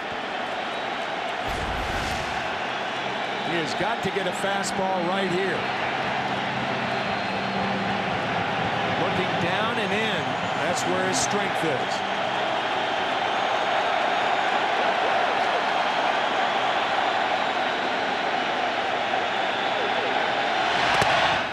Strike 2.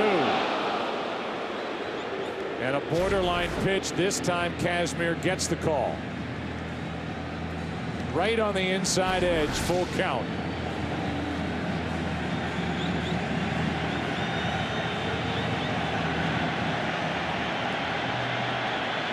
Grant Balfour is going to hurry to get loose.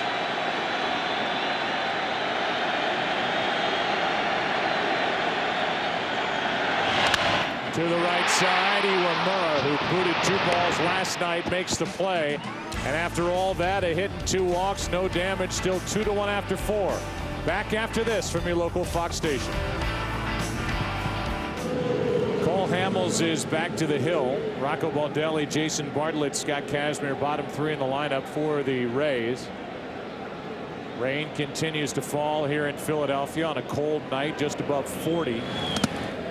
The first pitch from Hamels misses for ball 1. We had a chance to visit with Rich Doobie, Cole's pitching coach, during the break. Hamels hit on that pitching hand in the bottom of the 4th. They did discuss it briefly, and then we discussed it with Rich Doobie. Play that for you. Here is a 2-0 pitch to Baldelli, and he gets under it. Trying to launch one, and it's Jimmy Rollins trying to fight the wind and can't make the play. Baldelli is on at first to start the inning, dealing with the rain, with the wind on this cold night, and that's the start of the 5th. Rollins laying back on the ball and then coming forward and then tries the basket catch. Looked like it hit him in the left wrist. As the elements are worsening.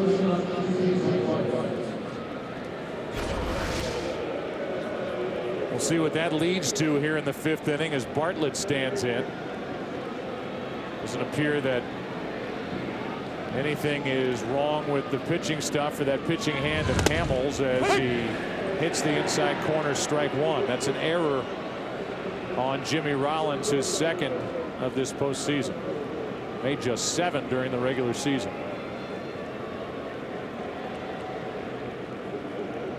Tying run at first, nobody out here in the 5th.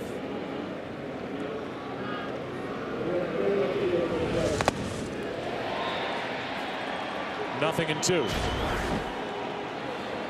After the defense of the Phillies saw what happened to Rollins, they are hopeful that more balls will be hit on the ground by the Rays. Rays thinking the same thing.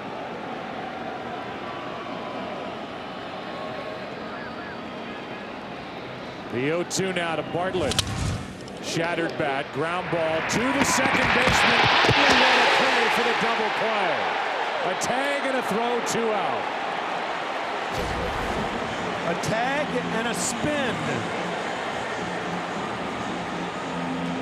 Boy, that was just brilliantly turned by Utley. Ooh, did he tag him? I think he did. I think he may have gotten his foot and the wherewithal to complete the play. There, right there.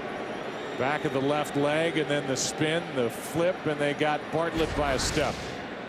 Now Kazmir, strike one. Well, the Philly infield got the ground ball for 2 outs. Kazmir struck out his first time. What a good swing that was, but the count's 0-2. Kazmir 0 for 2 swinging the bat during the regular season, and he shows that he takes a pretty healthy cut. Kazmir strikes out for the 2nd time. We go to the bottom of the 5th.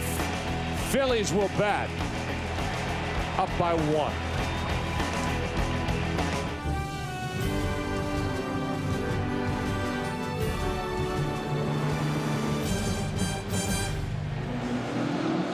Philadelphia Phillies trying to wrap up their 2nd World Championship here tonight, trying to avoid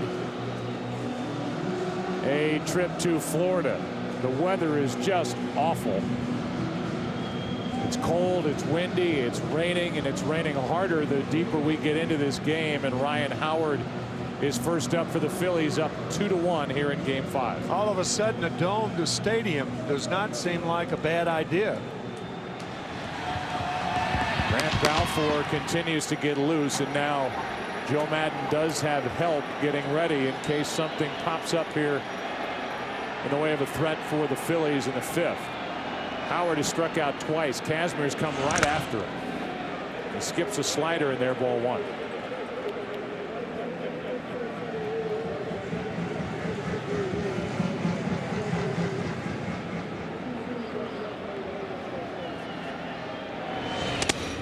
That is a slider a little high, 2-0.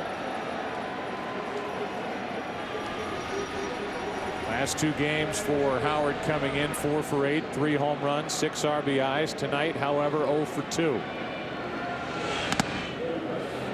3 sliders now in a row, and it's 3-0. They got Burrell on deck. Kazmir doesn't get Howard, and we'll find out now that could be it for his night. Let's go down for a weather report with Chris Myers. Chris? Joe, I just spoke with the head groundskeeper, Mike Burkhalter, just before this inning started. He walked out, checked the field. The forecast, 1/10 of an inch of rain per hour, and he says this field can hold that all night. However, the forecast will dip, and with the wind chill, it'll be into the 30s. He doesn't think, according to the forecast, this could stay all night, but it should not worsen. And I got to sit down. I'm blocking somebody's view here, I think, with the umbrella. All right.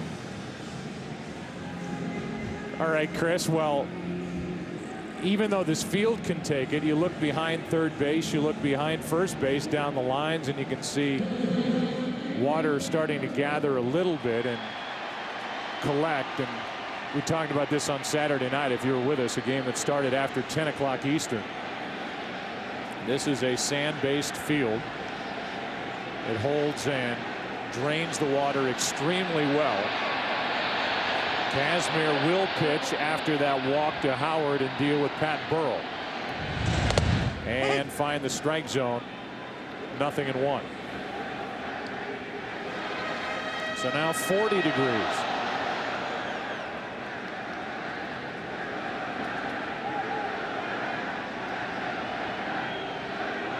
The 0-1 to Burrell.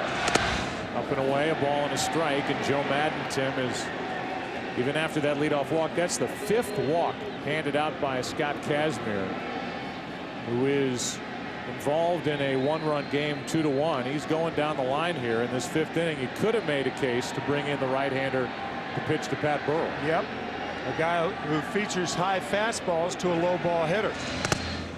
Now Kazmir falls behind 2-1. You wonder if the condition of the mound had something to do with Kazmir throwing 6 of 7 balls to open the 5th inning. Now Jim Hickey's going to go out and talk. And I would imagine Jim will ask him that. And then if that is the case, if the footing is too bad, handing him something to get the mud out of his spikes. And if the footing is too bad, I would imagine the home plate umpire would take care of that by putting that turfist down on the mound. You can see Longoria in the background. Yeah. Going into that area that we can see a little better, as opposed to that camera shot we had earlier where it's at least slick. Yeah. Beyond the third base bag, and some of the water is starting to collect in that area where Longoria is digging at the dirt. And a rather long meeting now with Jim Hickey, Carlos Pena, and Deanna Navarro talking to Kazmir.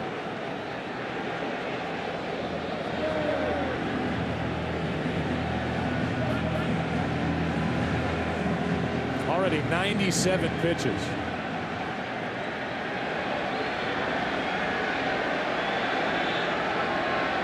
Runner at first, Howard.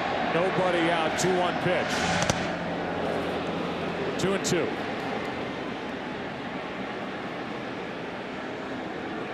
Victorino is a switch hitter on deck.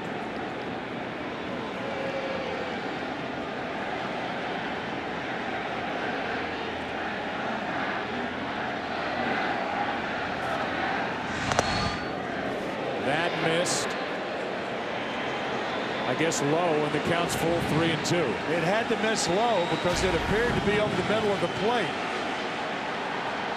Well, that's a good very pitch. Close fastball right there. Called the low, I suppose, by Jeff Kellogg. A good pitch, and Kazmir again doesn't get the call. Now a 3-2 to Burrell. Fouled down to the end of the dugout.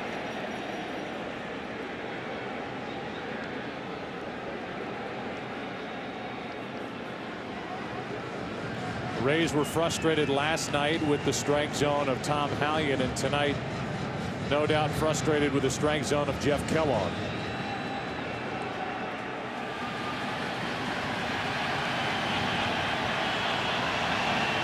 Runner at first, Howard, nobody out, and Burrell pops it foul, out of play.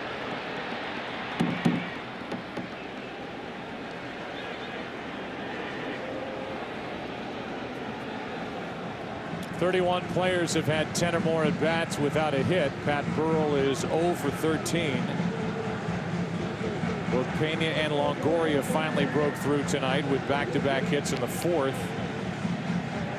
Longoria had started 0 for 17 and Pena 0 for 14.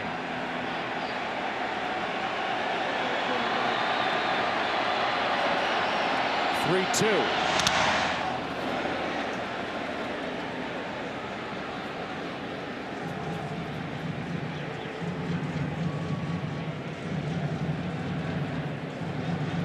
Just past 10 o'clock here in the East.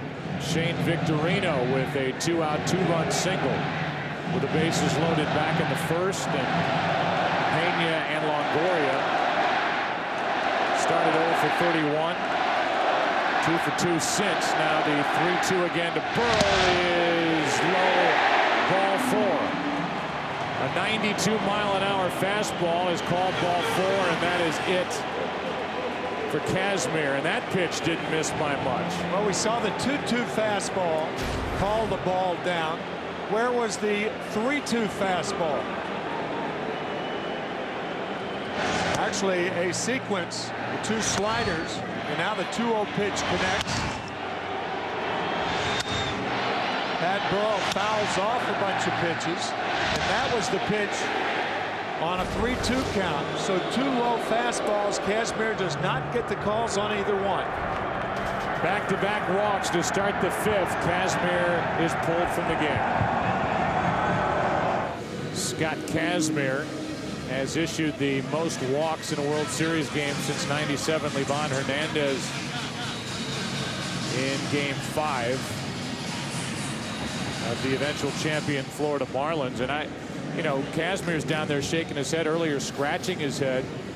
And in my opinion, he has every reason to be disappointed with the strike zone tonight. A couple of low pitches, but looked like in the bottom of the strike zone that were called ball 3, then ball 4 against Burrell. Really not only here in the 5th, but back in the 1st inning, which led to the first 2 runs. And we did some lip reading, and you could see Kazmir say, I guess low. And I think Joe Madden is going to go out and make sure that Balfour has a good mound to work with. During the break, during the pitching change, the grounds crew came out and they've worked on every part of this field except the mound, and now they're going to go to work on that. So we're in basically a delay here, because those areas on the infield dirt that worked on to put that turfus, that mixture that they apply to try to soak up the water, and now they're going to do it to the mound. And Joe Madden wanted to make sure that Balfour was taken care of. And the home plate umpire is Jeff Kellogg, wearing the mic, talking moments ago to Grant Balfour. How's the mound? We can get him here right now if you need it.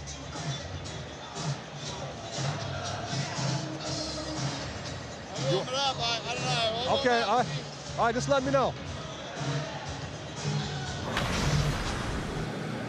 So there's the conversation between Grant Balfour, who just came into the game, and the home plate umpire, Jeff Kellogg.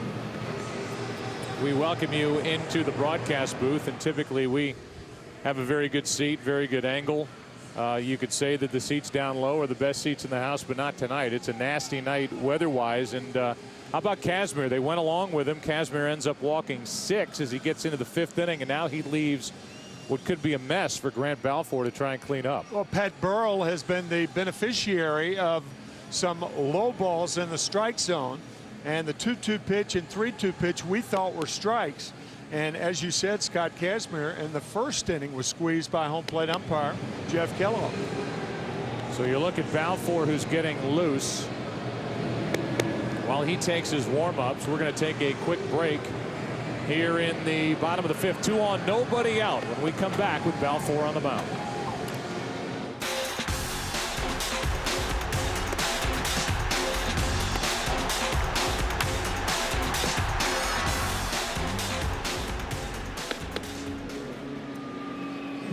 Balfour is set to go, and here are the numbers this postseason for Grant. He's at times closed games. He's very animated on the mound. Australian-born right-hander, and his teammates ask him to come up with some outs here, with Victorino coming up. He'll be followed by Pedro Feliz, Carlos Ruiz, with runners on at 1st and 2nd, and nobody out here in the 5th. I do not think Charlie Manuel will bunt with Victorino right here, because you have the bottom part of the order trailing him, and you have slow runners on the bases, Ryan Howard and Pat Burrell.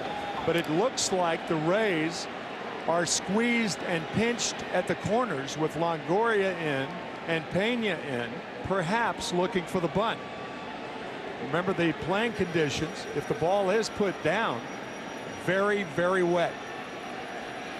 Top of that, Victorino's come up with big hits this entire postseason for the Phillies, and his 13 RBIs, as you see, a record for the Phillies in a single postseason. So Balfour set to go. 11 of those 13 RBIs with 2 outs. He does bunt, and he bunts it foul. Strike one.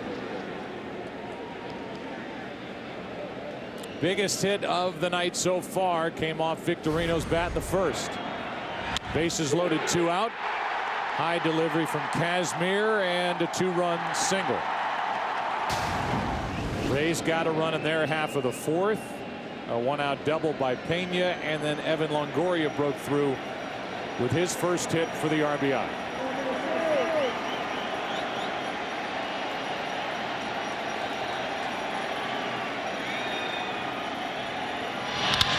And a pop-up out behind short, shallow left. In to get it is Crawford. 2 on, 1 out. And Victorino does not advance the runners. Pedro Feliz will be the hitter. You know, the issue with runners in scoring position is still there for the Phillies. Last night it was better, 4 for 14. After going 2 for 33 with runners in scoring position going into game 4. But at the start of the night, just 6 for 47, a 128 average, and tonight they left the bases loaded in the first inning when Ruiz flied out to left, and now they have a chance here. 2 on, 1 out, and here's a shot foul.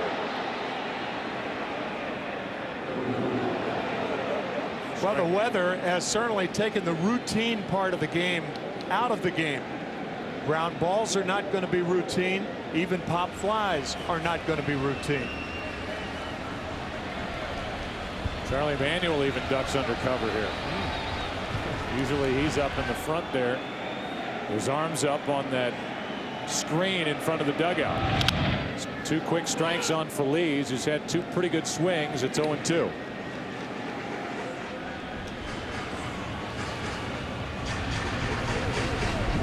So 7 runners left on already tonight. Phillies stranded 8 all of last night as they scored 10.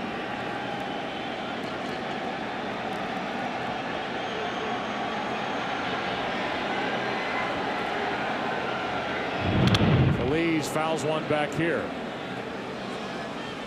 Another good swing by Pedro.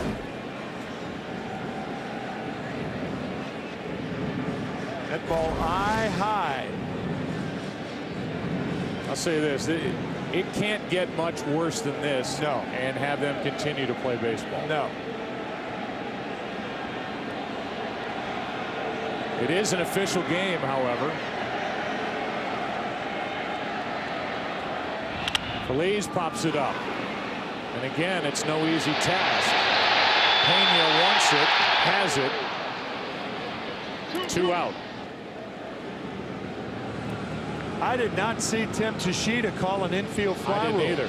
I was looking for it and I didn't see it. I mean, normally an infield fly rule is put into effect there, but Tim Tschida, realizing the conditions, probably thinking, you know, no infield fly rules tonight because of what happened to Jimmy Rollins. If he did, it was like a small fair catch signal that we couldn't detect. But either way, Pena made the catch, and Joe Madden saying, what's the deal? Where's the infield fly rule? And this umpiring crew did not call for it. No. Now it's Ruiz as Balfour is 2/3 of the way through this bottom of the 5th. Came on with 2 on, nobody out, and he gets strike 1 on Ruiz here.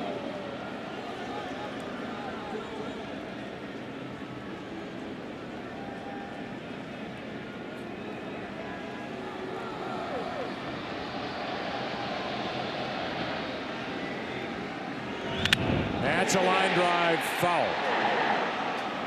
Tell you what, they didn't call the infield fly rule. It would have been very interesting had that ball dropped. Or had he dropped it intentionally. Yeah. Because then you may get a double play out of it. Then you would have had an argument from the Philadelphia side. Right. Because the infield fly rule is designed to protect the offense. Here's the 0-2. Ruiz pops it up. And again, it's Pena. He's 2 for 2 in catching pop-ups on a tough night. What a good job by Balfour. Keeps it 2-1.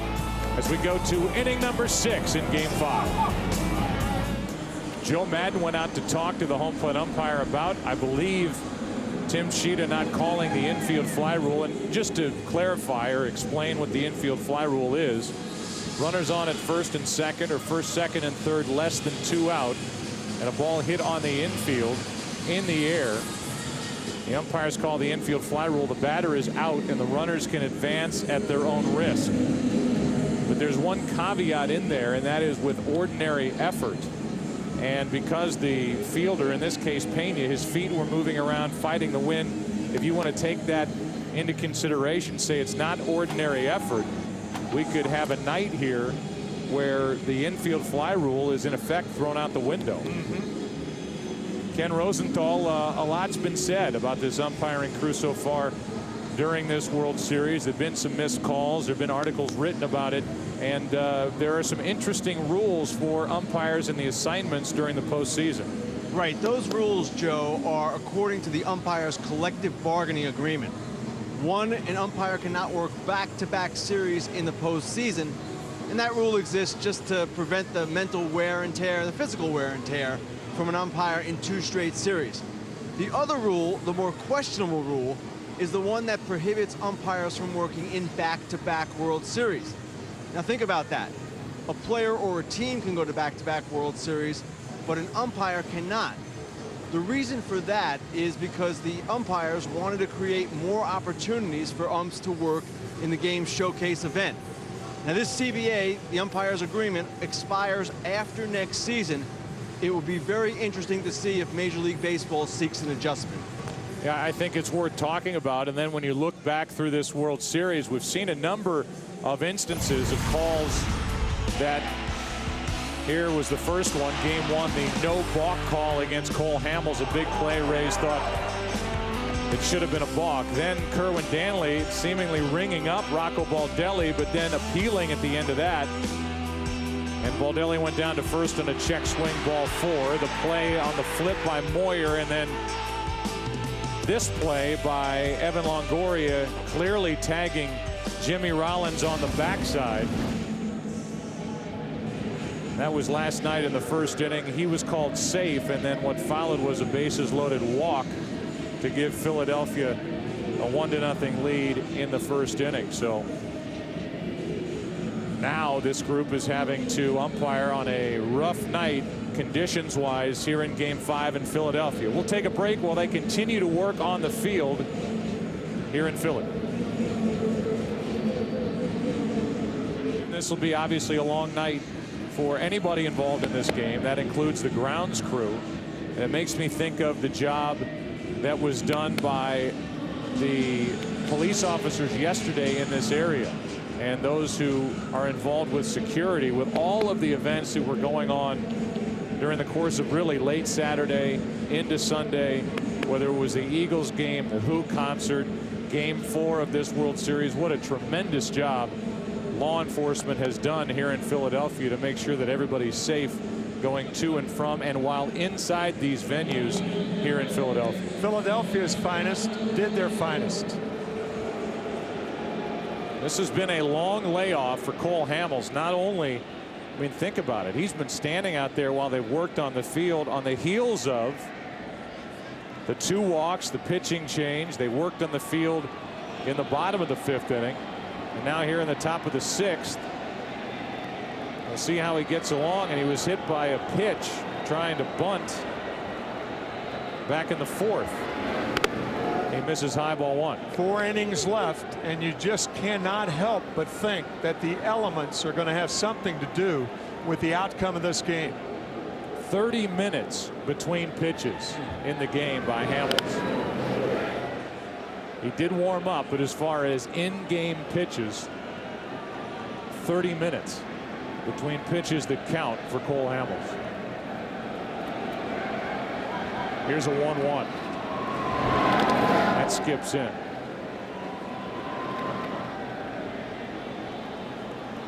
Hamels dealing with the top of the lineup, and the Rays batting down by 1 run as they try to extend this World Series by winning Game 5. Strike 2 on Iwamura.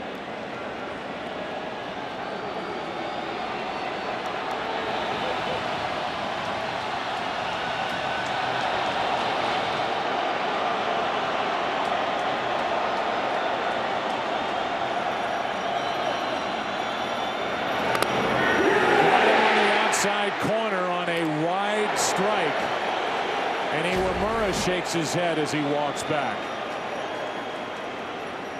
And I think it's fair to say that there has been inconsistency with the strike zone behind the plate tonight. Well, Scott Kazmir probably thinking, if that was a strike, why wasn't the one to Burrow or the ones to Burrow a strike? If it tells you anything, it's that Jeff Kellogg is giving side to side off the plate, but not much up and down. Yeah, up and down, right. 3 strikeouts now for Cole Hamels. As Carl Crawford up in the number 2 spot, 0 for 2. Chops one to first. Good play by Howard for out number 2.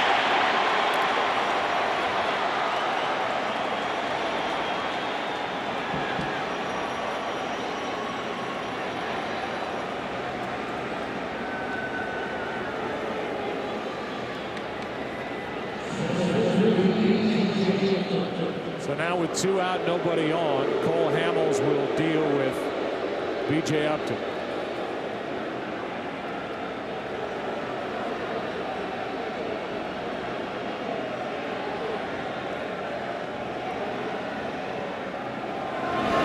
Upton takes a strike.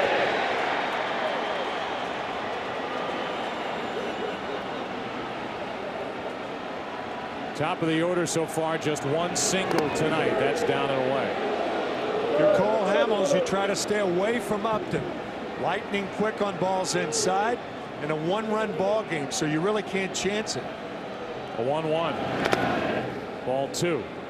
Typically, once the game starts, whether you play or not, or they pull the tarp on the field, is in the hands of the umpires.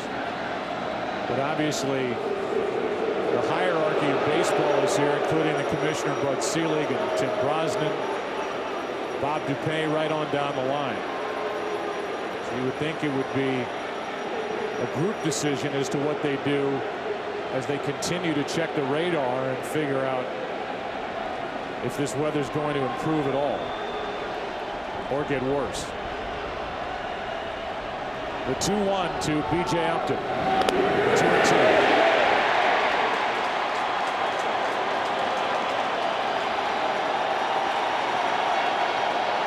Again, this is an official game.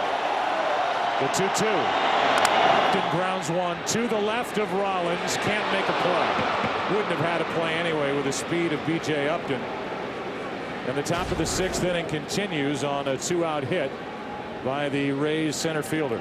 Now you have to wonder whether Upton's going to run or not, or whether the infield is in such bad shape that it will not prevent him from running. And that's such a good point, because that's the Rays game. That's why they made the changes. That's what they do. They let baseball and stolen bases. They're in a 1-run game, but I don't see how there's any way you could go try and steal a base with the kind of footing we're looking at between first and second. Right. I mean, that is, how could you even slide into that? That's right.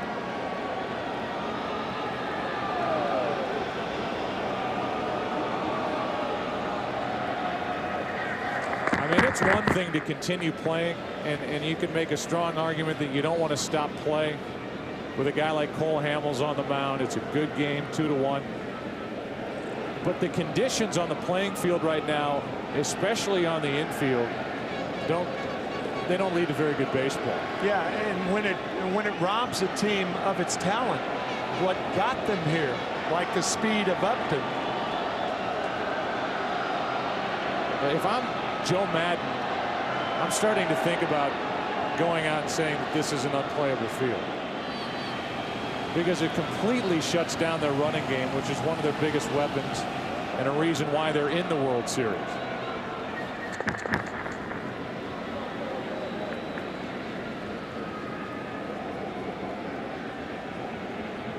The problem is, if you pull the curtain on this thing now in the 6th, it's an official game. Be careful what you wish for. You may never start play again. That's right.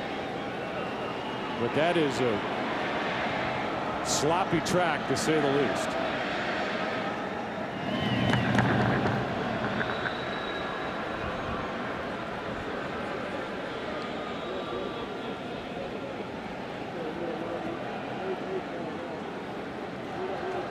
A 2-out hit by B.J. Upton, and Pena, who narrowly missed a home run his last time up. With the wind whipping out toward right, at least left to right, waits for the first pitch and another throw. Hamels could throw over enough where Upton would need a boat to get down to second base. Hydroplaning has been introduced to baseball.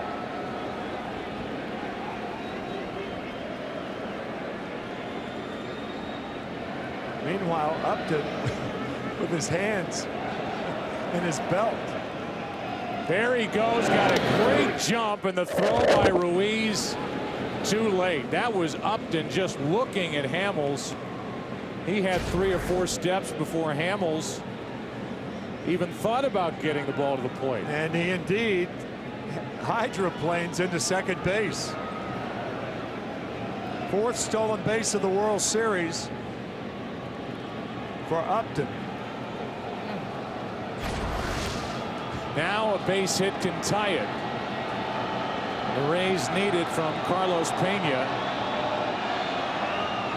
who's 1 for 2.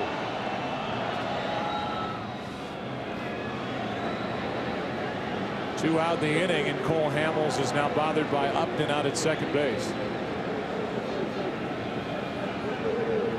Pena during the regular season hit .247, hit 31 home runs, drove home 102. 9 RBIs this postseason. A big one is sitting out there for him now.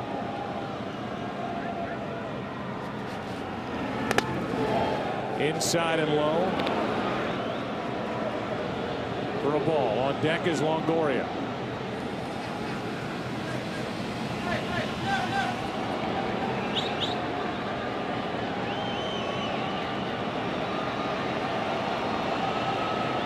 .39 degrees here in Philadelphia.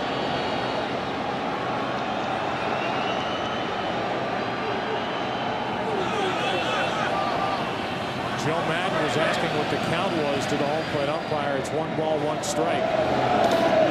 Now 2-1. The frustration continues to mount in that dugout. I think they thought it was at the very worst 1-0, and you can see the lips, read the lips of Jim Hickey saying, I don't even think he called a strike. But it's 2-1. Unless he called it on a stolen base. And they were complaining about that.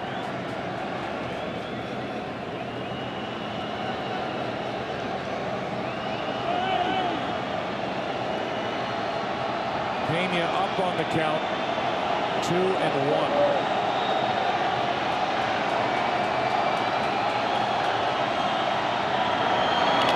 2-2.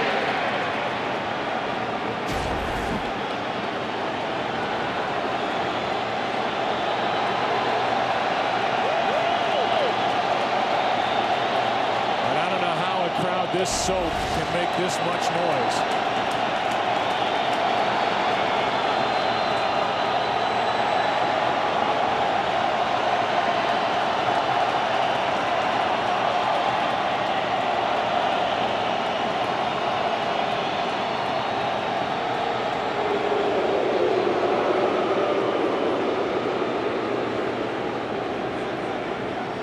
Advantage pitchers. The bats are wet and the balls aren't.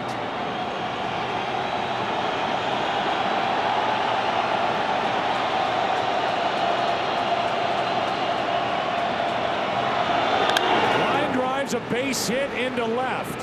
Here comes Upton to the plate. Throw home by Burrow. This game is tied. Carlos Pena delivers with 2 out in the 6th.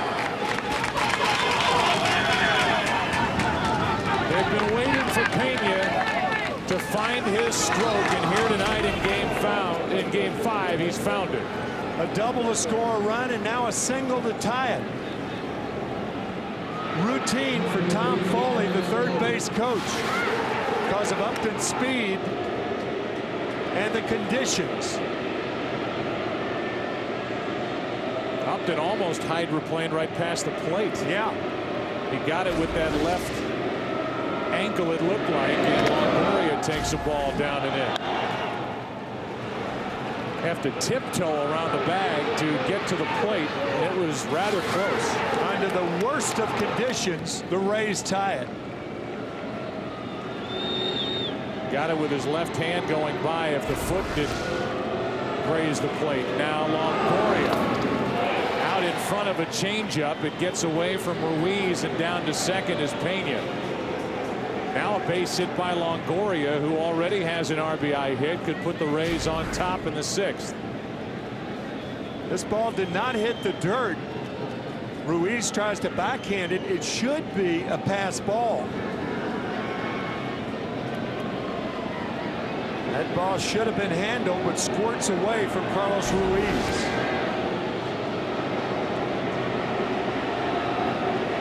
Pass ball by Ruiz. 2 out of the inning. Longoria in the air to center field. Victorino is there to end the inning. The Rays have tied it as we go to the bottom of the 6th. Well, here's the scene now. They're pulling the tarp onto the field before the bottom of the 6th inning. So we're officially in a rain delay, and we go down to the field and join Chris Myers. Chris? I'm with Bob Dupay and Chief Operating Officer, President for Major League Baseball. Tarp coming on the field. Tell us about the decision. Yeah, Chris, obviously the conditions had deteriorated, and the ground crew has done a phenomenal job trying to keep the game going. But with all the puddling and the wetness, the commissioner and the crew chief, Tim Welke, decided that the playing conditions were such that we ought to call time and put the tarp on the field. So if the game were not tied, would you have this delay? Oh, I think so. I think it had gotten to the point where we were going to have a delay. And as you know, with a tie game, with the Phillies not having batted in the bottom of the 6th, what would happen now if we didn't play is it would be a suspended game, and it would resume whenever we were able to resume, even if it had to be tomorrow or Wednesday. And have you looked at the weather for tomorrow? Weather for tomorrow is supposed to be worse. I mean, it's supposed to be colder, and it's supposed to continue to rain and be very windy. So we wanted to play tonight for that reason. We hoped we were going to be able to play tonight, and right now we're not optimistic. And if it were called at this point, would we continue, or would we start all over with these stats? No, we would continue. This would be a suspended game. It's tied with more than 5 innings in, and so it'd be a suspended game, and it'd be picked up here in the bottom of the 6th. All right, but the hope is to try to continue this game tonight. If it stops or lets up in such a fashion that we can, we'll finish the game tonight. And is radar indicating one thing? Radar's not good. I mean, it shows this type of rain going on, well into the morning. All right, Bob, thanks very much. All right. Okay, Chris, thank you. Baseball, you don't let the ground crew get through. Go back up to you, Joe. Yeah, there's a lot of things going on here. There are a lot of things going on here, and what's important to note is what happened in the top of the 6th inning. And it wasn't discussed down there. Good interview with Chris Myers and Bob Dupay. That run driven in with 2 outs saves, in essence, the Tampa Bay Rays from what could be the end of the World Series if this happened and they hadn't scored that tying run and they can't resume play. The World Series is over. Yeah, very unusual and embarrassing, really, because of the elements. And by scoring that run, it kind of takes Major League Baseball off the hook. It was a rule that was adopted in 2007 where now it becomes a suspended game since the Tampa Bay Rays scored the run. In the past, they would have wiped that run away, and it would have been game over, series over. If they don't score and they can't resume, game over, series over. And now you're in a suspended game situation. And so all we really are doing now is waiting out the weather, which thankfully you want to have a full game here in Game 5 to see who wins or loses and if this World Series plays on to Florida. And I don't see how they can continue. I mean, the tarp's on, but the ground is in such bad condition that it's hard to believe that even if the weather lets up and they do find a window, an hour and 15 minutes, that the game can be resumed. Yeah, because under that tarp, as we've seen, and as Bob Dupay said, the grounds crew has done everything they can. They've been spreading that dust around for the last couple of innings, but it is to the point where right now under that tarp it's an unplayable infield. That's right. That's right. So that's really where we are here in the bottom of the 6th inning, or at least starting the bottom of the 6th inning. And now you look at the forecast for tomorrow. Rain all day, temperatures in the mid-30s at night. So it's going to be another nasty day. You would think that this delay, however long it is, wipes Cole Hamels off the books. And you're talking about a battle of the bullpens here in the rest of Game 5, which is very importantly tied by Carlos Pena with that 2-out hit. B.J. Upton scoring just ahead of the throw by Burrell. And with that tie, it's a 2-2 game, and everybody's off the hook with this bad weather. Victorino got the scoring started in the first inning with a 2-out, 2-run single. And then Longoria finally broke through with his first hit. An RBI base hit made it 2-1. Pena scored, and then Carlos Pena with one of the biggest swings that we've seen in a long time, with a base hit the opposite way to tie this game. All of the action with 2 out in the inning, a stolen base a big part of it, bad field and all. And so before the bottom of the 6th inning, we are tied 2-2. And while we are delayed, we are going to send you to local news or local programming, depending where you are across the country. So it is a 2-2 game. Game 5 of this World Series. Phillies up 3-1. We're awaiting the start of the bottom of the 6th inning, and it may be a while. So long for a moment. Well, welcome back to Philadelphia, and there is no surprise that with the kind of weather we have endured all night and with the kind of rain that has hit this field, it is unplayable. This game has officially been suspended, and now that it's 2-2 as we await the start of the bottom of the 6th inning, this becomes the first World Series game in history suspended due to, in this case, weather. So that's the story. The problem is the forecast doesn't get a whole lot better for tomorrow here in Philadelphia. You look at the Doppler radar at the moment. It is a soaking night here in Philadelphia tomorrow.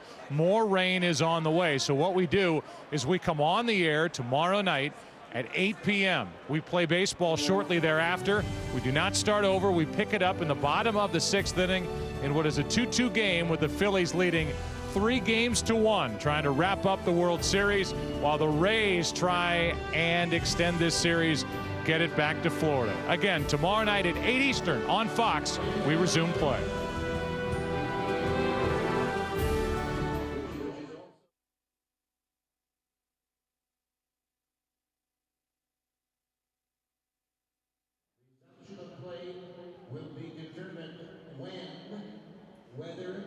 That was a second too long? Okay, sorry. That's fine. I'll give it a second on the other side. All fans should hold on to their tickets for tonight.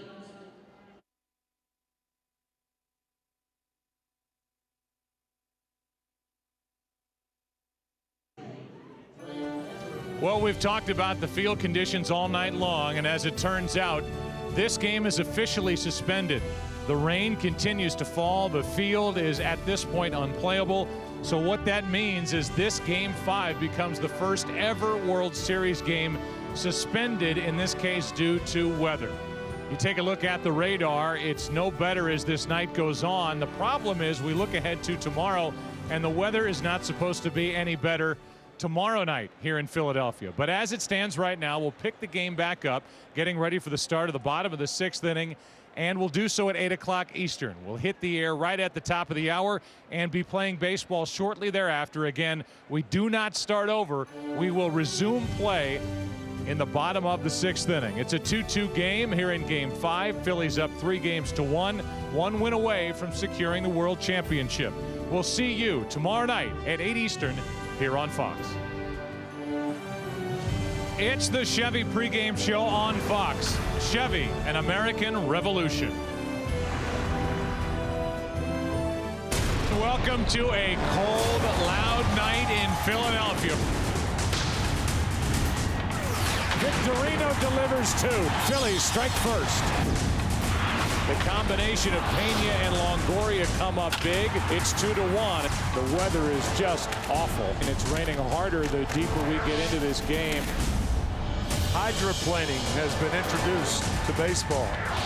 Here comes Upton to the plate. This game is tied. We're waiting the start of the bottom of the 6th inning, and it may be a while.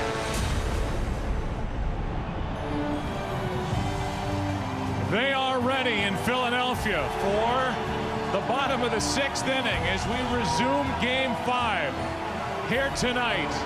The game is tied 2-2. The Phillies are up in this World Series 3-1. 43 degrees. It is cold, and the wind is still blowing through this ballpark as it was a couple of nights ago.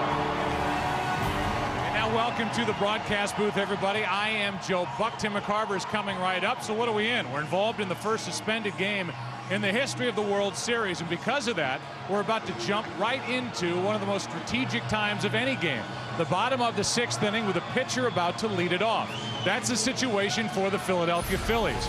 Cole Hamels is out of the game. He obviously won't continue to pitch, so the Phillies will need a pinch hitter, then have Jimmy Rollins, then Jason Worth, and if anybody gets on in the inning, there is Chase Utley due to bat fourth in this frame. And so I welcome in my partner, Tim McCarver. And Tim, obviously, as we get ready for this bottom of the 6th inning, whoever's going to win game number 5 of this World Series, it's going to be that their bullpen outpitch the other team's bullpen. That's right. I mean, normally we go on the air talking about starters, but tonight the bullpen start the action. The Phil's bullpen, 8 2/3 innings of work during this World Series, only 2 hits and 1 earned run. Look for Ryan Madson to be in there in the 7th inning. That's right, the 7th inning. He'll try to get the ball to Brad Lidge, who has been perfect in saves this year. As far as the Tampa Bay Rays are concerned, left and right-handed flexibility, but their ace in the hole for Joe Madden, the young sensation, David Price. And all you have to do is ask the Boston Red Sox how David Price pitched in Game 7 of the ALCS, and they'll be happy to tell you just how good the 23-year-old really is. We get ready. One thing we do know, Grant Balfour is already in the game for the Tampa Bay Rays. He will be on the mound when we come back from this commercial break. Will he A, stay in the game, and B, who will be the pinch hitter for the Phillies when we get it started in the bottom of the 6th? We're tied at 2. The World Series isn't. Phillies try and wrap it up here at home tonight, while the Rays try and send this thing back to Florida. Game 5 resumes next. Bottom of the 6th inning. I'm telling you, the rain, now it's obvious how much the weather dampened the spirits here in Philadelphia, because these fans could not be more revved up for the resumption of game number 5. And Grant Balfour is walking in from the bullpen, and this is a Philadelphia Phillies team that will be supported very well here at home tonight, as the hometown fans hope the World Series ends here in Philadelphia before a potential game 6 tomorrow night. Let's go down for our first on-field report and check in with Chris Myers. Chris? Well, Joe, we just saw Jim Hickey, pitching coach for the Rays, walk by as the team gets ready to hit the field. He told me that the cool temperatures will affect the grip of his pitchers. Certainly guys who throw hard like Balfour or Lidge, not as much as a field guy like J.P. Howell. The umpire will allow them to go to their mouth during the game to get their hands warm.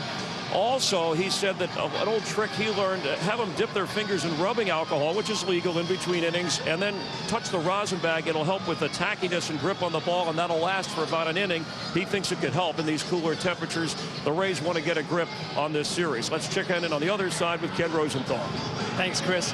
Ryan Madson, the Phillies' first pitcher, says this experience is going to be weird.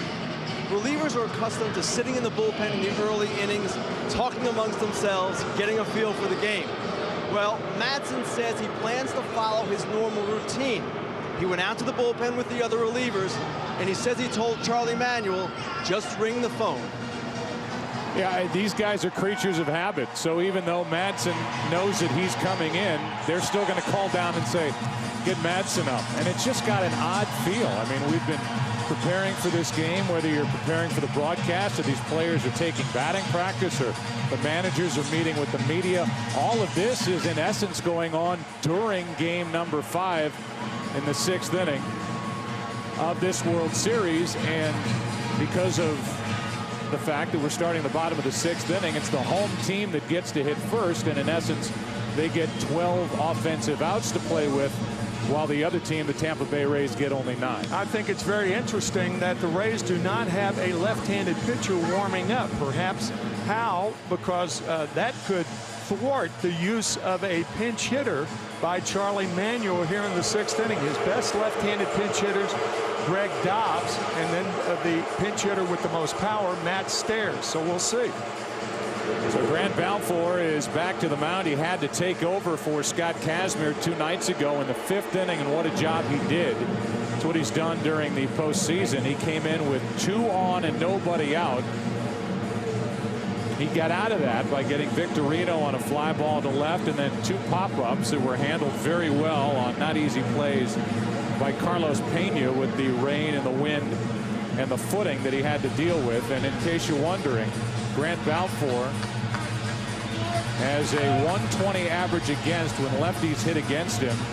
And in their careers, as you see Jeff Jenkins already set to go, Jenkins will have his first at bat against Balfour. Dobbs has drawn a walk in his only plate appearance, and Matt Stairs is 0 for 4 against Balfour. So the decision has been made. It is Jeff Jenkins, and David Price, because he is typically a starter and it's a cold night, will at some point here start to loosen up in anticipation of maybe coming on in the 7th inning. Joe Madden, there's Ryan Matson. He will be the pitcher for the Phillies in the top of the 7th inning.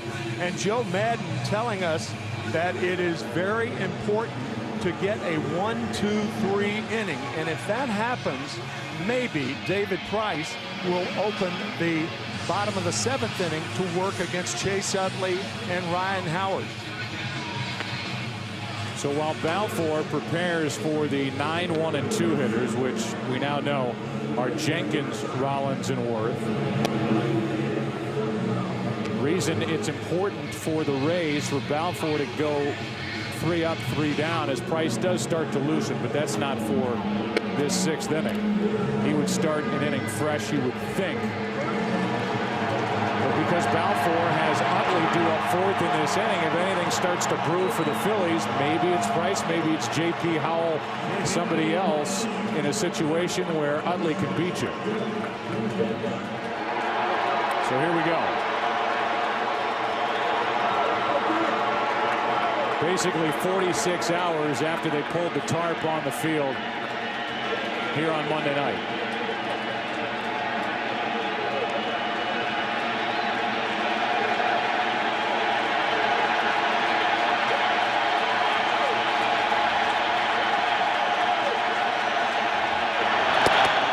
Ball 1 to Jenkins.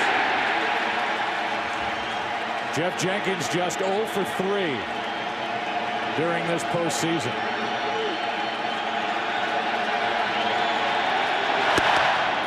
Trying to launch, and he came up empty on a 95-mile-an-hour fastball. Yeah, this is not a good matchup because Jeff Jenkins is a very good low ball hitter. He has an uppercut swing, and usually if you can get it 94, 95 above the waist. There's 96 at the knees, and strike 2.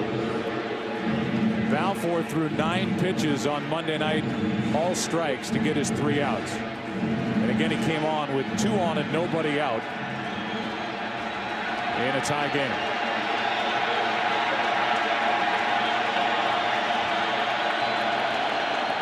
On 1 and 2, Jenkins takes outside. 2 balls, 2 strikes.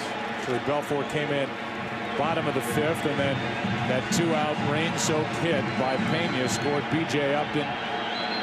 2-2. Balfour out there ready to go, and they pulled the tarp. Full count. On a walk, this place will erupt.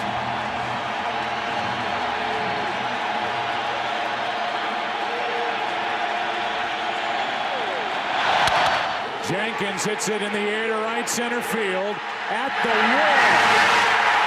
Extra bases for Jenkins to start the inning. He thought about 3. He'll hold with a double.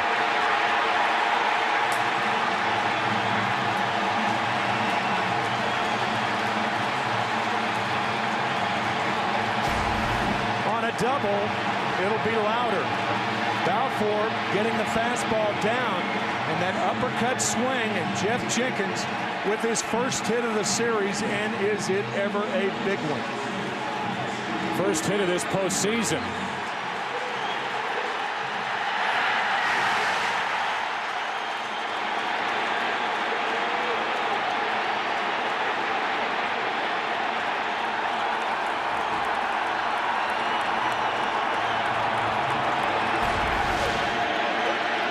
it's Rollins.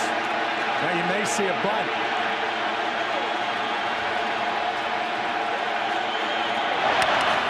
And the bunt is perfect. Out at first.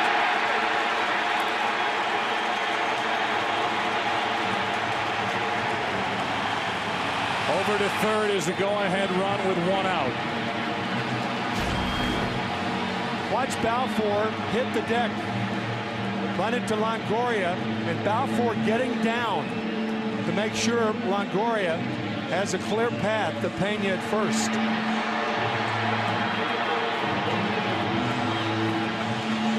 And so now Jason Worth with the infield in comes to the plate. On deck is Utley with action in the bullpen with J.P. Howell.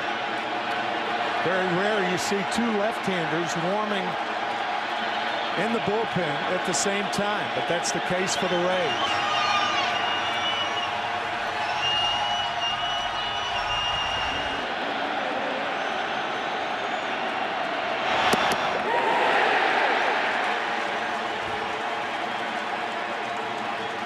Close to 1,300 career hits for Jeff Jenkins, none bigger than the leadoff double as a pinch hitter to start the bottom of the 6th inning of Game 5 of the World Series, and he's the go-ahead run at third with 1 out.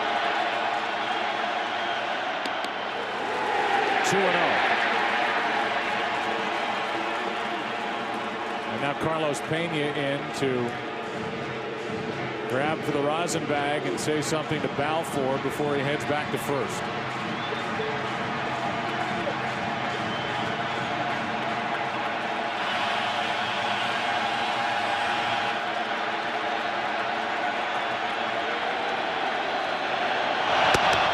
Hey. 2-1. One thing Balfour does get with a runner on at third base and less than 2 outs, he gets a lot of pop-ups because he throws so hard. If he can keep the fastball up, I think that's the way he's going to test Jason Worth with high fastballs.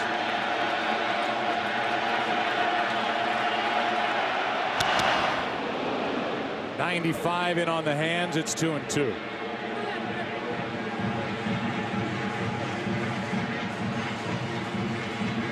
Charlie Manuel pulled the right string when he sent Jeff Jenkins up to start this inning. He's at third now with 1 out.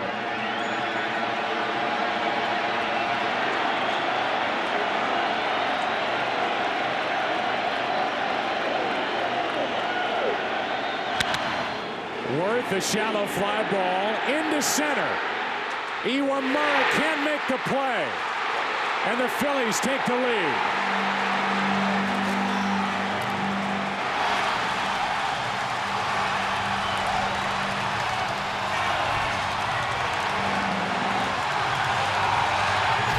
Did get the pop-up, but the infield was in, making this a difficult play. Look in the lower left-hand side of your screen. That's why Jeff Jenkins did not tag up at third, but went halfway. And when Iwamura dropped the ball, Jenkins scores to break the tie.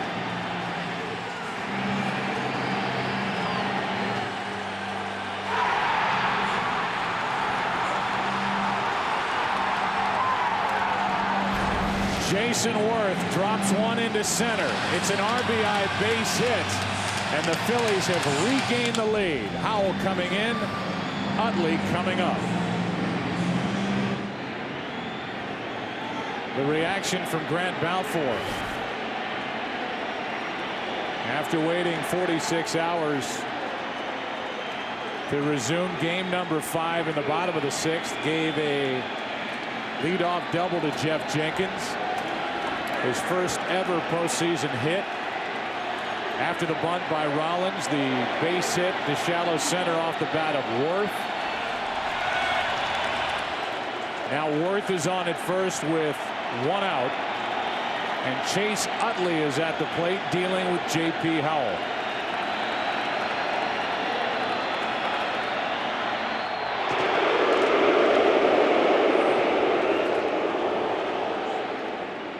In case you're wondering, 3 stolen bases this postseason for Worth, 2 in this World Series, and he was 20 of 21 During the regular season, it's stealing second. And now Dan Wheeler gets loose.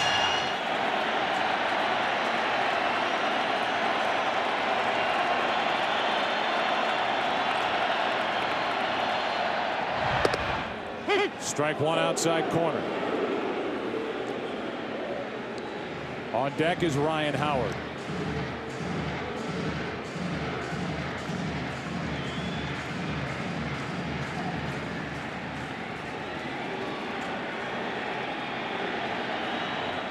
Ryan Madsen is getting loose for the top of the seventh.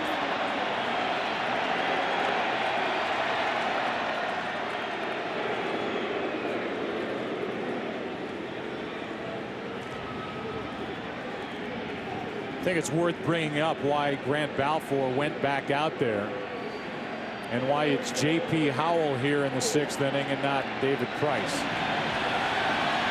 But first, the 0-1 pitch to Chase Utley.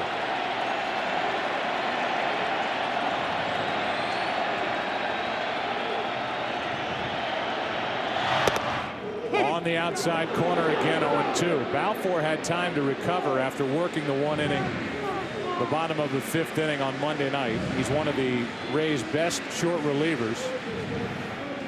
And as far as the batting order for the Rays in the top of the seventh, the pitcher spot is due up fourth. So Joe Madden wants to clear that hurdle. As you look at the top four spots, it starts with the sixth batter, Navarro, before David Price would come into the game. That's why it's Howell here for the rest of this sixth.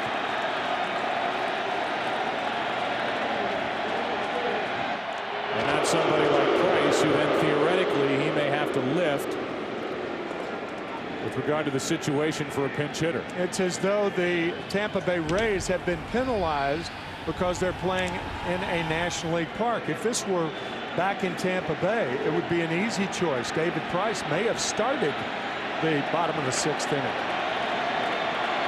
because the pitcher spot, of course, does not hit. You use the DH there. Here's an 0-2 pitch to Utley. 1 on, 1 out. And 3 pitches and a strikeout for J.P. Howell. He's been doing that all year long. 2 out. Jim Hickey, the pitching coach, says that he has been the most valuable pitcher, getting the biggest outs of the year, and a curveball gets Utley. Now it's Ryan Howard, who struck out twice and walked against Scott Kazmir. So far in this World Series, 6 out of 19, 3 homers, 6 RBIs.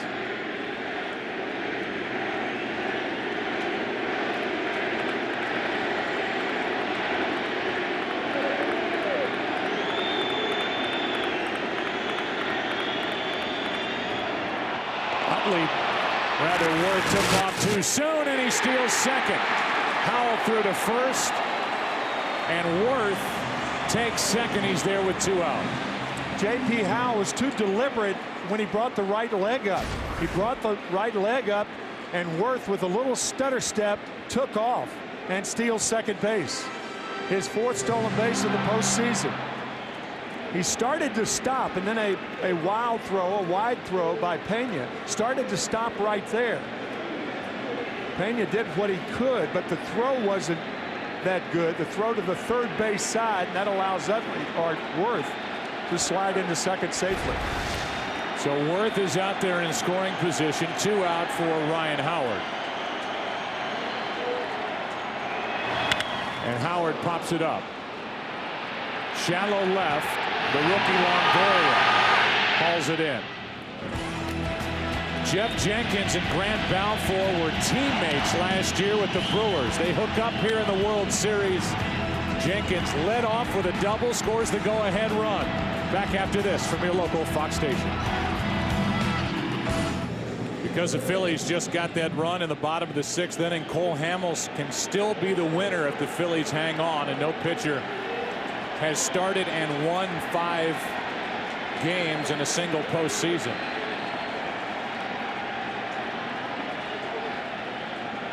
So he's trying to stay perfect in the postseason, and eventually so will Brad Lidge. But right now it's Ryan Madsen against Navarro. And a tailing fastball jumps in for strike one. What about those staggering numbers for Ryan Madsen? Since August 31st, look at that, 29 strikeouts and 2 walks. Only 3 earned runs. Here's the 0-1. Strike 2. That's the Madsen changeup. The Phillies have it all sitting out there in front of them now with Madsen on the mound and a very well-rested Brad Lidge ready to come in whenever Charlie Manuel needs him, even in the 8th. The 0-2. 1 ball, 2 strikes. Now J.C. Romero, the hard-throwing left-hander, gets loose.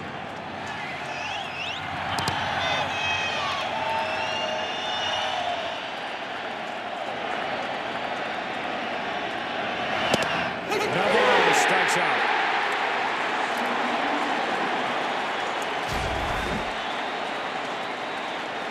Right in under the hands of Deanna Navarro. A fastball right on the inside corner.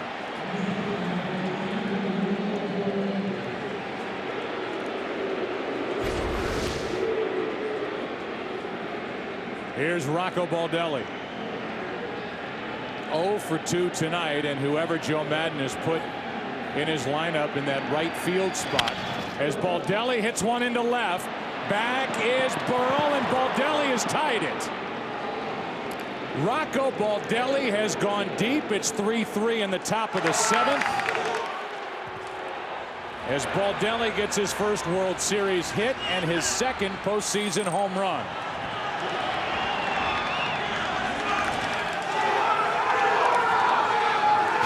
How about that? Going up and looking for a fastball, and this ball tailing back over the inside part of the plate. In the late innings, it's better, generally speaking, to stay away from hitters. If they're going to hit a home run, make them go the other way. But that ball tailing back over the plate, and Baldelli took care of the rest. And he stopped me mid-sentence as I was about to say, the Rays right fielders have combined to go 1 for 13 during this World Series, and now that home run production from Rocco Baldelli. It's a 3-3 game. Hits are even at 6 apiece. And a fastball for a strike. Now David Price is getting ready in earnest here in the top of the 7th with an eye on the bottom of the 7th inning, and Cole Hamels cannot be the winner here in game 5. Now a base hit into left off the bat of Jason Bartlett, and the go-ahead run is on as the Rays are getting good swings now against Ryan Madsen. That was the first home run allowed by Ryan Madsen since August 28th. The ball that Rocco Baldelli hit into left. And Tim, you and I were watching during batting practice, and guys were scorching balls out to left right into the teeth of this wind, and they weren't going anywhere. No, the thing about Baldelli, he kept the ball down under the wind. Howell up there to bunt right now. So they get to keep J.P. Howell in the game. Pat Burrell is the leadoff hitter in the bottom of the 7th, and that's a matchup that, according to Joe Madden, is favorable for the Tampa Bay Rays. And again, David Price is, at least was getting loose, and now when you look back there, he's put his coat back on. You're talking to the players of the Phillies and talking about hitting in this ballpark. The name of the ballpark is Citizens Bank Park. If you hit the ball below the Citizens Bank Park sign in left field, you keep it out of the wind, and that's what Baldelli did. Howell getting the bunt down. The play is at first for out number 2. The sacrifice is good off the bat of J.P. Howell, and Madsen fed Utley over at the bag. Keep it under that sign, and the ball carries very well regardless of how the wind is blowing. And now with Iwamura coming up, Charlie Manuel is going to go out and take the ball from Ryan Madsen. So one of the big late inning weapons for the Philadelphia Phillies is gone. Ryan Madsen is out of this game after going just 2/3 of an inning and he'll give way to J.C. Romero with a go-ahead run at second, 2 out here in the 7th inning of Game 5, and Iwamura coming up. If you are just joining us in this World Series, not just tonight, we talked about the story with Rocco Baldelli, who the first 4+ months of this season was wondering what in the world was wrong with his body. Eventually diagnosed with mitochondrial disease, something that causes severe muscle fatigue, unable earlier in the year just to make it through an entire ball game. They have picked their spots with Rocco Baldelli, giving him a chance to play with plenty of rest in between. They picked Game 5 as one of his starts in this series, and it pays off after the off day yesterday. His first at bat in the 7th inning tonight, to going 0 for 2 in his previous at bats is a game tying home run. How about that? Only 80 at bats all year during the regular season. Here is Iwamura against a left-hander, J.C. Romero. Go ahead run at second with 2 out. And a good fastball hits the inside corner. Akinori Iwamura, who's 1 for 3 in this game. Got 3 hits in his first 3 at bats of this World Series, then went 0 for his next 13 as Chad Bradford gets loose.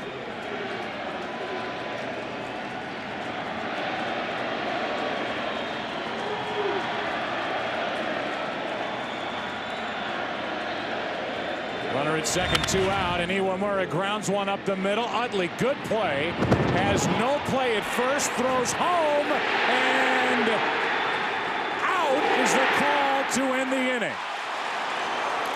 Bartlett kept running as Utley hung on to the baseball instead of throwing to first. Looks to first, fakes to first, comes home. Alert play by Utley. Bartlett out at home, and the top of the 7th is over. We're tied. Let's go back to that play that ended the top of the 7th inning. Iwamura got the hit, but Utley kept it on the infield and got the out at the plate. Utley faking toward first and then throwing home immediately, realizing Bartlett had rounded third. And look at the tag by Ruiz. J.C. Martin on the other, or J.C. Romero on the other hand, was breaking toward first base. That's why he's almost in the way of the runner and had to hurdle Bartlett, who was sliding head first. Here's a strike to Burrell underway in the bottom of the 7th. Burrell, Victorino, and Phillies. J.P. Howell came on to get the final 2 outs in the bottom of the 6th inning by striking out Utley and getting Howard on a pop-up. Burrell 0 for 1 tonight and 0 for 13 in this World Series. That's low. Ball and a strike. With a runner on at second base, a second baseman, particularly with 2 outs, is always aware of where he is and who the base runner is. His first look, if he doesn't have a play at first base, is always to third to perhaps throw behind the runner. This one hit into center. Burrell got a lot of it. Upton will watch it go off the wall. And Burrell will dig into second with a leadoff double.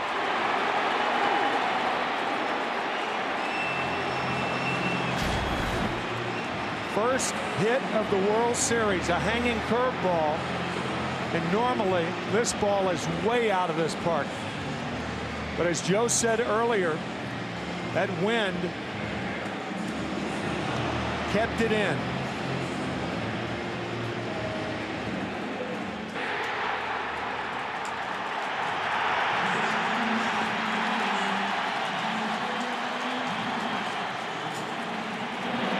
So Burrell, who doesn't run all that well, is lifted for a pinch runner, Bruntlett. Pat Burrell, a free agent to be. He spent his career in this organization. Leads off the bottom of the 7th with a double. The go-ahead run in scoring position. J.P. Howell will hand off. Chad Bradford will come into the game with Victorino coming up. We're tied in the 7th.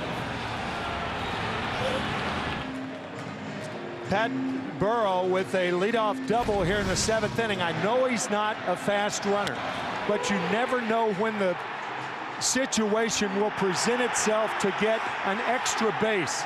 And Burrow is not running hard from first to third or from home to first. And by the time he gets to second base, he turns it on, but ends up with a double and could have had a triple. I know you're safety first with nobody out, but I think he could be on third base. Maybe not should, but could be. Here's Bradford now taking over with Victorino coming up. It's Victorino. Pedro Feliz is already standing out there as well. There are other options off the bench for Charlie Manuel, with Feliz the next scheduled hitter. One of his best is Greg Dobbs off the bench, as Scott Air gets loose alongside Chad Durbin. Go ahead run at second, nobody out. And again, this Tampa Bay infield expects a bunt. And again, David Price is getting loose.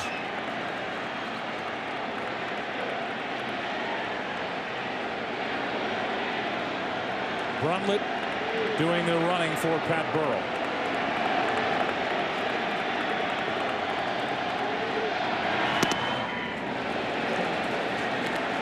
I think a bunt right here is a low percentage play. You're bunting for the bottom of the order. Pedro Feliz had 48 RBIs all year. Not real good. Victorino is a good hitter. The chance of him pulling the ball. You have the infield looking for the bunt. They're out of position. I think swinging away is the play here instead of bunting. They keep it on, and he bunts it foul. Victorino started the scoring here in Game 5. First inning, bases loaded, 2 out against Kazmir, and he drove home 2. Phillies left him loaded in the first, have stranded 10 to this point. On the other side, the Rays have stranded 4 and just lost a runner at the plate, Bartlett, to end the top of this 7th.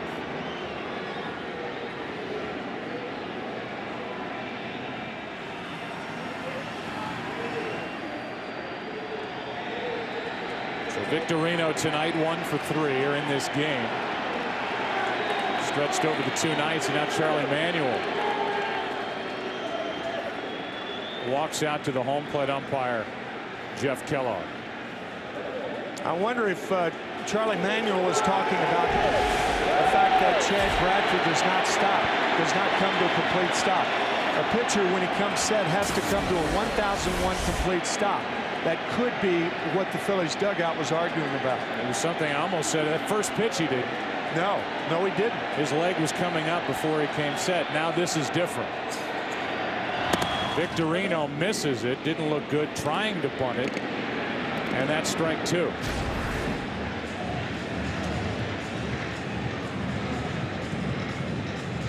Bunting right through it. Victorino, a very good bunter. I would assume the bunt will be off right here and he'll be swinging.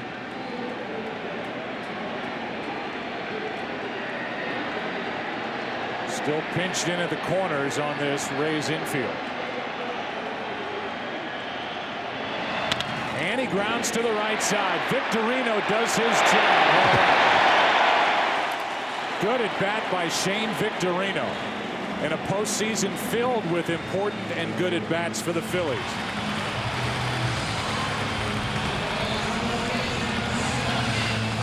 The sacrifice bunt was unsuccessful, and Victorino pulls the ball to Iwamura. Now the infield for the Rays once again will come in.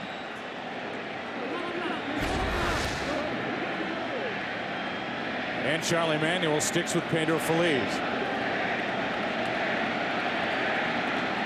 David Price continues to get loose in the Rays bullpen. Infield is in. Strike 1. Bradford was picked up from the Orioles on August 7th. Had a very good year, especially once he came to the Rays. 21 games, had an ERA under 1.5. I get your drift, Joe. I assume meaning that Greg Dobbs is your pinch hitter. If you bring in Dobbs, then obviously the Phillies are going to see David Price. And there's Dobbs with a helmet on, bat in his hands. Ruiz will follow Pedro Feliz, and then the pitcher spot. Infield in, and a ground ball up the middle, base hit. Pedro Feliz delivers. 4-3 Philadelphia.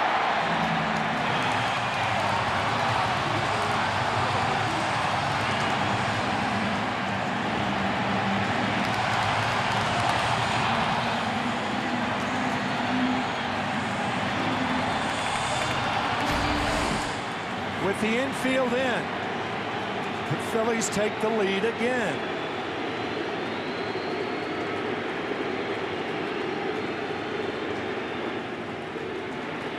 Finding a hole. Now it's Feliz at first with one out. The batter is Carlos Ruiz. He takes a strike.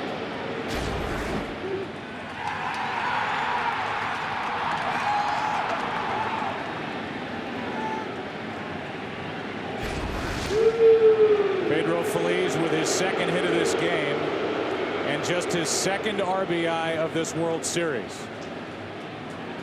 The World Series on Fox, sponsored by the new 12.3 megapixel Nikon D90, the world's first DSLR with HD movie mode. By Warner Brothers' new motion picture Yes Man in theaters December 19th, and by the Ford F-150 built Ford Tough. 1 on, 1 out, the 0-1 pitch. Ruiz, strike 2.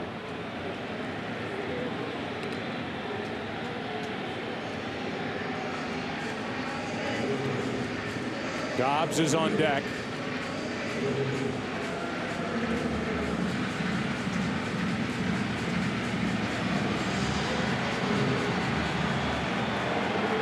Price getting loose for the Rays. Here comes an 0-2. Instead, Bradford steps off.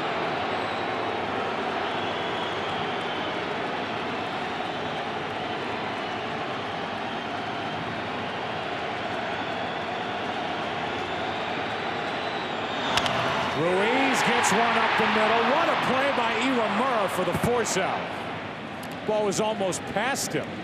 That's the second out here in the bottom of the 7th. I think it was past him. He caught that ball behind him. What a remarkable play by Iwamura to get Feliz as the lead runner. Right over the second base bag, and Akinori shows how much range he has going to his right.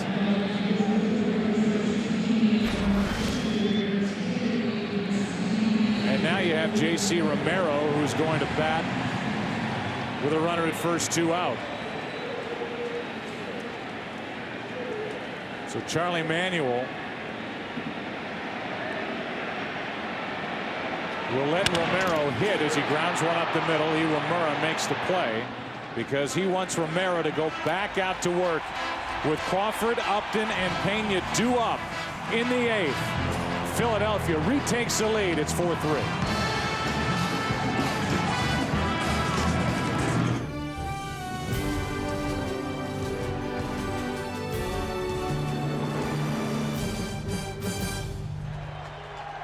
It's 4-3 Philadelphia now, 8th inning of game 5. Phillies up 3-1, and Romero deals down and in to Carl Crawford, who is in the number 2 spot for this game 5 for the first time since July 19th. Now Brad Lidge starts to get loose for the Phillies.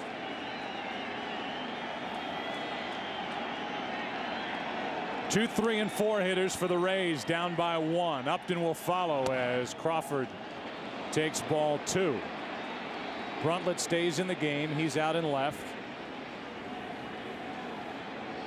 And no other changes. Both Romero hit in the bottom of the 7th after J.P. Howell hit in the top of the 7th.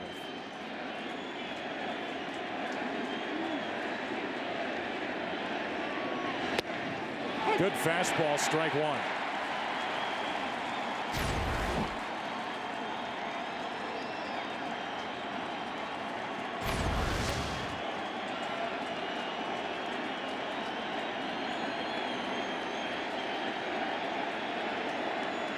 Crawford is 0 for 3 in this game.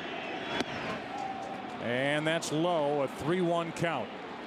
We talked about this earlier in the World Series. J.C. Romero has been remarkably effective.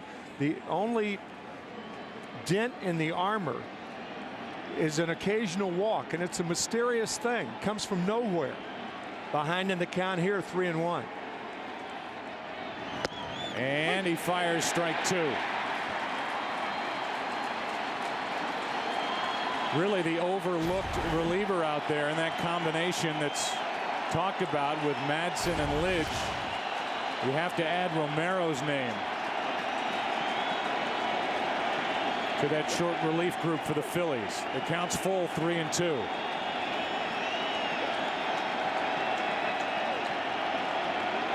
Crawford starts it with a hit. So Charlie Manuel kept Romero in the game to face Crawford, and Crawford gets him with a base hit to center. This Keys to Success checklist for the World Series on Fox, sponsored by the movie Yes Man, starring Jim Carrey. Carlos Pena delivered on Monday night. Rocco Baldelli went deep to tie it in the top of the 7th. And Pedro Feliz is happy with a base hit up the middle to plate the go-ahead run in the bottom of the 7th. Now it's B.J. Upton. As far as the Rays are concerned, the importance of Crawford getting a hit is speed's on at first base. Ground ball to short. A flip for 1 on to first. Double play.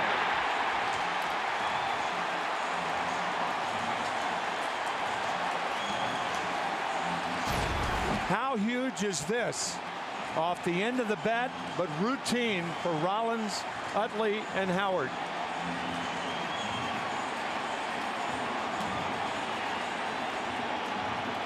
Just getting Upton at first.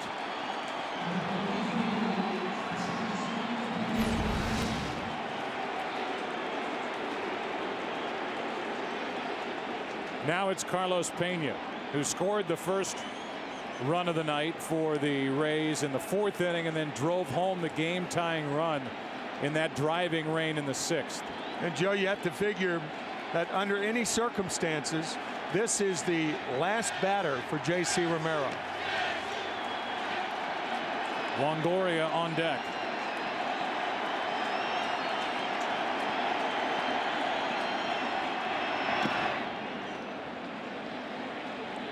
Little overthrow there from J.C. Romero. Yeah, you could see Ruiz, as you look at Longoria, Ruiz telling Romero, calm down, take a step back.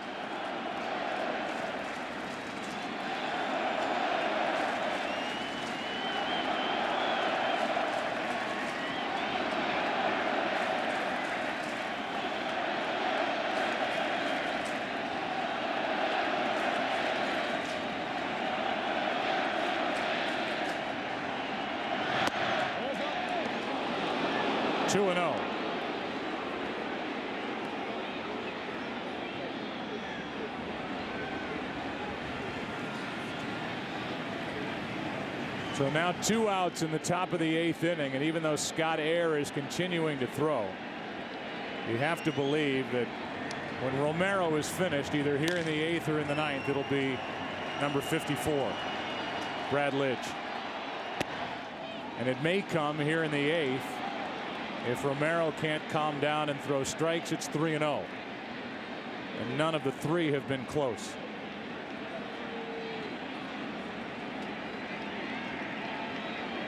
Pena during the regular season hit 31 home runs,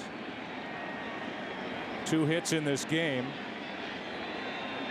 3 home runs during the postseason. None in this World Series. And a strike, 3-1.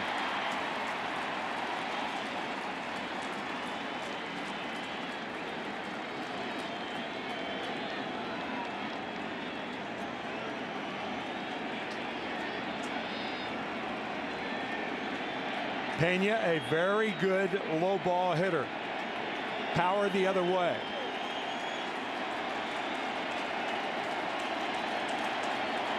Fastball inside. And Pena flips it into left. Bruntlett is there. Phillies are 3 defensive outs away from a championship. Bottom of the 8th, 4-3 Philadelphia. Couple of changes for the Rays. Willie Ibar takes over at first, double switch. Ibar will bat in the number 9 spot. And now on the mound and hitting in the number 4 spot is David Price. What a terrific story he is.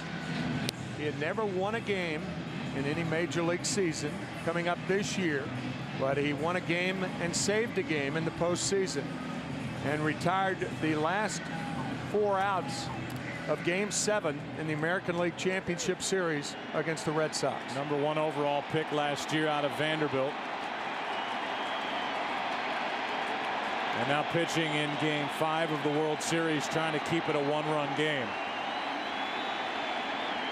With Longoria, Navarro, and Baldelli coming up in the 9th inning for the Rays. Ball 1 to Jimmy Rollins, who in this game is 0 for 2.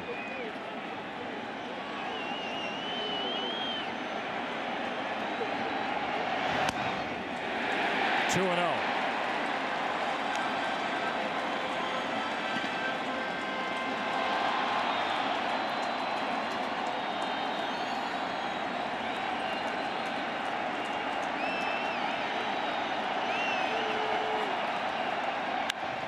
Rollins hits one in the air to left. Back is Crawford as the wind knocks it down, 1 out. The last Philadelphia championships, 1960 Eagles with Chuck Bednarik, 1975 Flyers, Broad Street Bullies led by Bobby Clark, the 80 Phillies, and the 6-game World Series triumph over the Royals, and then the 83 76ers, the last one of the 4 major sports, led by Moses Malone, Dr. J, coached by Billy Cunningham. Won 12 of 13 playoff games that year, including a sweep of the Lakers in the finals. Here is Worth, who's had a perfect night. 2 hits, 2 walks, a run scored, and an RBI in the bottom of the 6th.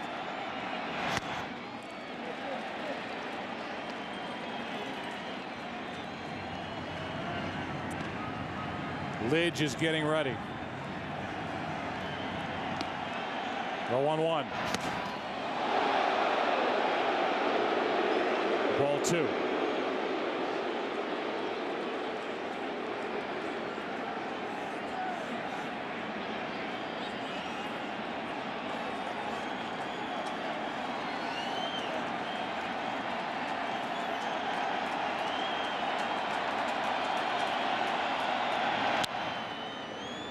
Out of play. I'm sure there are going to be those who question Joe Madden and why he allowed J.P. Howell a chance to bat in the 7th inning. After the Rays had tied it on the home run by Baldelli, Bartlett got on with a hit, a bunt from Howell, and he went back out there and allowed that leadoff double to Pat Burrell. That's strike 3. And out number 2 from David Price. Let's go down to Chris Myers. Chris? Well, Joe, soon after that last championship you just talked about in Philadelphia, a building was erected in downtown Philadelphia taller than the statue of William Penn, the founding father, who sits on top of City Hall. And there was a gentleman's agreement that you'd never build a building taller than that. So the local lore has it that in a game of curses and hexes that Philly sports franchises were punished because of that. Well, just this year, the Comcast building, the tallest building this side of Chicago and in Philadelphia, was established and put up at the top a statue of William Penn, not to affect the hope of a sports franchise. So we've seen the Red Sox end their curse. The Cubs continues. Who would have figured that William Penn may have had something to do, a hand in a possible Phillies championship? Thank you, Chris. 1 ball, no strikes on Utley. And now that one down and away. And no swing by Utley. It's 2-0. You know, that question will be asked that we were talking about with regard to Joe Madden sticking with J.P. Howell. Howell has been getting big outs all season long. He left David Price in the bullpen, and the Phillies regained the advantage against a combination of Howell and Bradford. with Price standing in the bullpen, and now he's come on. He's retired the first 2, and he's run the count to 3-0 on Chase Utley.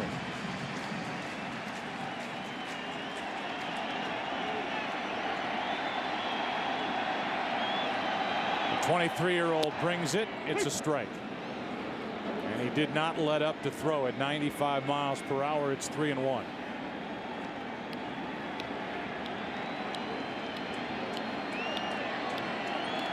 It was the bottom part of the order for the Phillies that regained the lead in the 7th. 3-2, and that swing by Chase Utley with a count in his favor tells you all you need to know about the stuff of David Price, who will be a starter after this year. And everyone in and around the game expects a successful starter for a long time. It's 3-0, now 3-2. And a 2-out walk. The other part of it, when you talk about strategy, is obviously nothing is automatic. And nothing is automatic even with the stuff of David Price, who's going to get a visit now from Jim Hickey as pitching coach. Price certainly showed a lot in the ALCS, and especially in Game 7 against the Red Sox. But I guarantee you Joe Maddon will talk about what we talked about, which is the big outs that J.P. Howell has been getting all season long. The problem was, from the Rays standpoint, it was Pat Burrell first up. Joe Maddon liked that matchup. He talked about it specifically before the game with us. And in this case, Burrell got J.P. Howell on a high slider for that leadoff double. Yeah, high breaking ball. That was Joe Maddon obviously can't be responsible for the breaking balls. That a hanger could have been thrown by David Price too, or Chad Bradford, or any pitcher. Howard takes a high strike.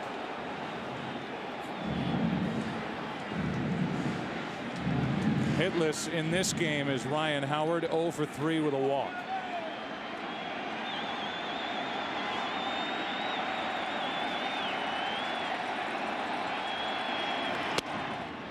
We went through all the different scenarios really with both managers leading into the bottom of the 6th, when we had a chance to talk to them in their offices, and Joe Maddon said, yeah, we can talk about all this stuff, but it's just going to come down to who makes the pitches and what guys do standing at the plate with a bat in their hands. And it's been the Phillies who have come up with an RBI hit by Worth in the 6th to give them a short-lived 3-2 lead. Then Baldelli tied it in the top of the 7th with a home run, and then the bottom of the order got it done for Philadelphia with an RBI for Pedro Feliz. Here's a 2-1. Good break by Utley, and he steals second with 2 out. Yeah, when a guy gets that big a jump, throw to third and hope you head him off. No chance for Navarro. Now, if you're thinking about walking Howard, they're a running lead by Utley. If you're thinking about walking Howard, you've got a guy on deck who has seen 1 pitch from David Price this World Series, and that was a home run in Game 2. So not walking him intentionally by any means. 3 balls and a strike. And a full swing by Howard. It's a full count.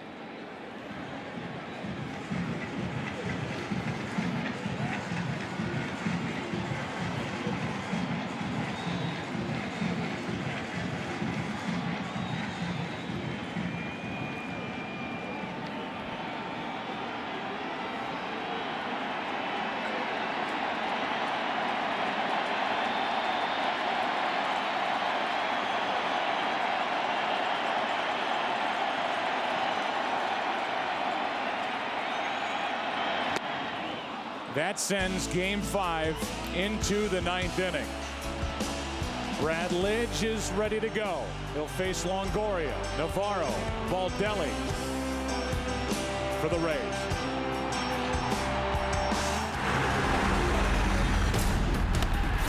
In his first year with the Philadelphia Phillies, Brad Lidge has been perfect. 41 of 41 during the regular season. 6 for 6 in save opportunities in the postseason. He has saved his last 50 straight, dating back to his time with the Houston Astros. And here he is trying to end the World Series and save it again for the Phillies.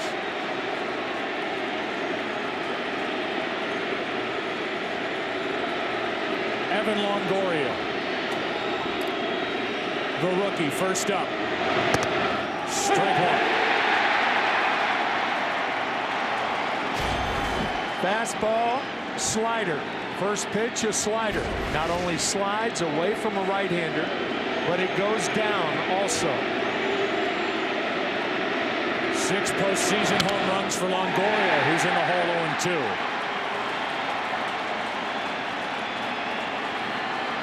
Last home run Brad Lidge allowed August 3rd to Troy Glaus.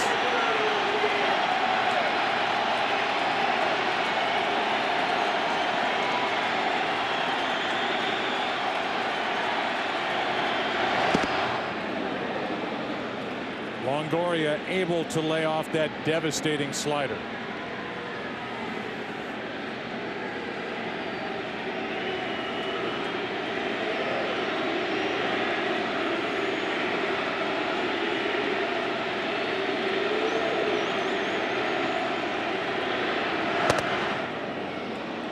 Two and two.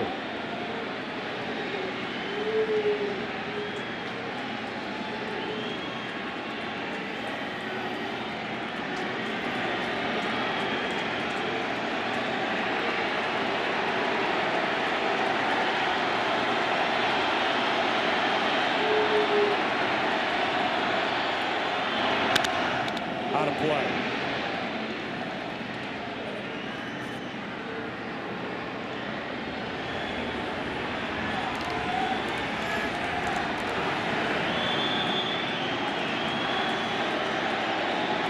We have to go back 27 at-bats for Longoria. A Game 5 home run. The ALCS against Boston, his last long ball. Off balance. 1 out.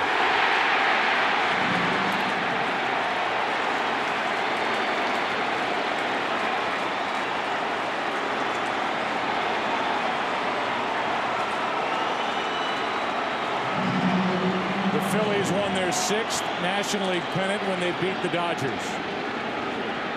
Their only championship the 1980 season when they beat Kansas City in the World Series 28 years ago. This is the 126th year in franchise history.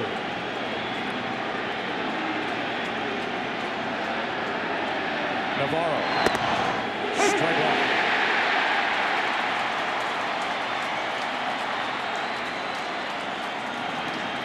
And the Phillies won it in 1980, Game 6. They clinched it on October 21st. Steve Carlton, the 4-time Cy Young Award winner, was the winning pitcher. McGraw got the save. Strike two.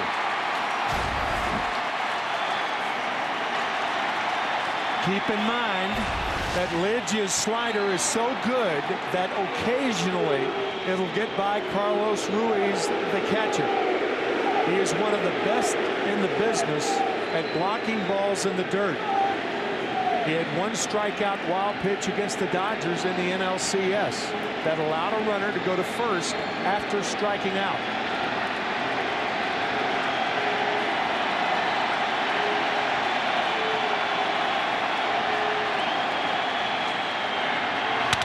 Broken bat into right, base hit, and the tying run is on for Tampa Bay. Deoner Navarro shattered his bat. He is aboard with 1 out. Now what Joe Madden can do, he can send in Fernando Perez as a pinch runner for Navarro. Navarro, not a fast runner, breaks his bat on the slider, but he'll trade a bat for a hit any day. And Ben Zobrist is off the bench to bat for Baldelli. Baldelli homered in his last at bat, and now it's Zobrist. Perez does the running at first. He's there with 1 out.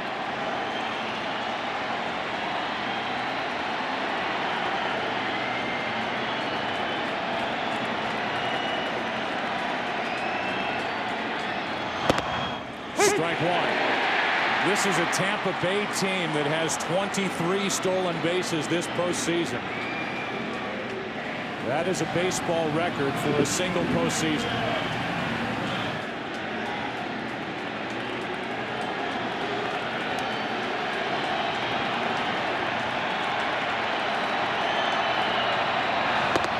One ball, 1 strike. For Perez, he stole 5. Was not caught this season. And George Hendrick, the first base coach, trying to make Perez aware of the slider in the dirt. If it bounces away from Ruiz, go to second. But you have to go immediately. There he goes. Got a good jump, throw down, not near in time. And so Perez, the pinch runner, steals second. He's there with 1 out, representing the tying run. That's a problem not only with Lidge, but a lot of excellent closers, is they do not have a good move to first base. And Perez steals it easily.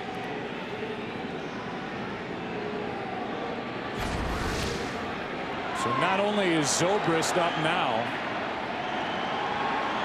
but Eric Hinsky has come into the on-deck circle to bat for Bartlett.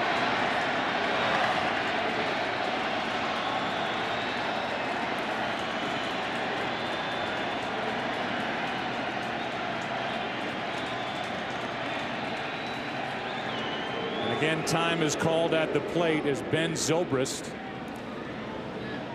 who hit .253 during the regular season, 12 homers, 30 RBIs, and who is 1 for 6 in this World Series, 1 for 10 in this postseason, waits for a 2-1.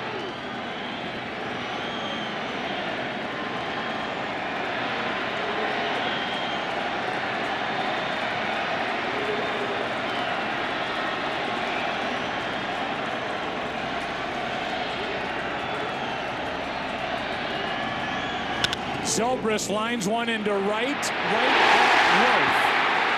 2 out.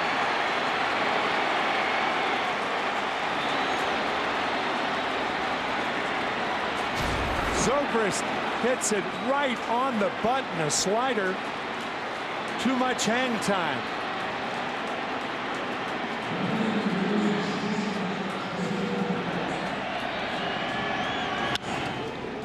Perez stays at second. He is there with 2 out. And Eric Hinsky will bat for Bartlett.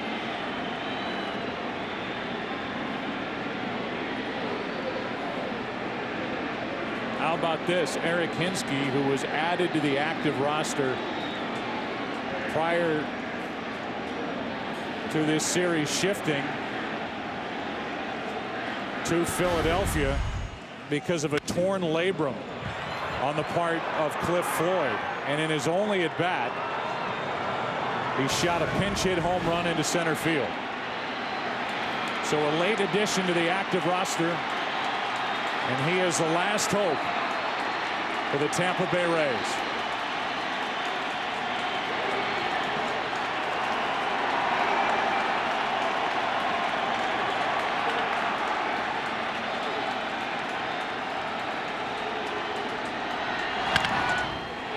That's foul.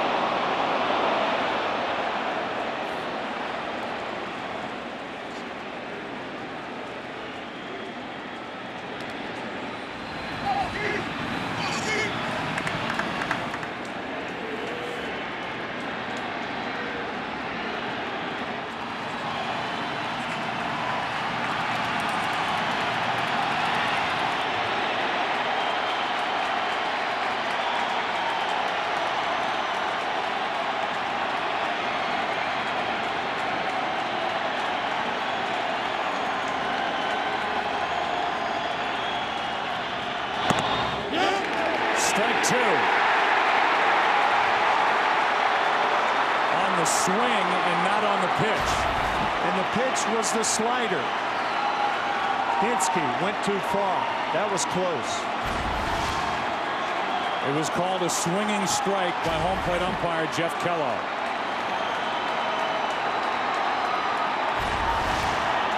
Nothing in 2.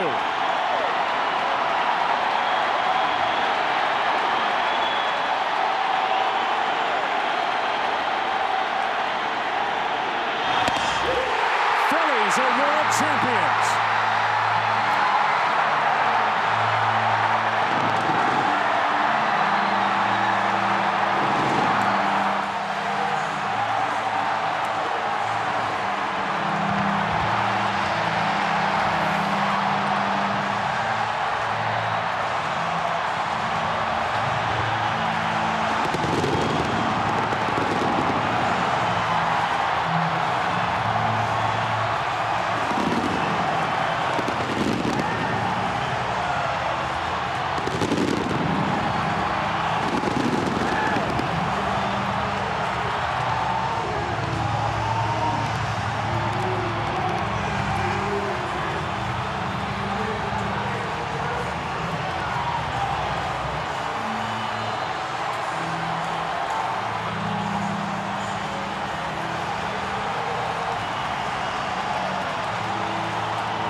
Brad Lidge remains perfect.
In the middle of all that mayhem, down in the middle of the field, is Ken Rosenthal with Brad Lidge. Ken.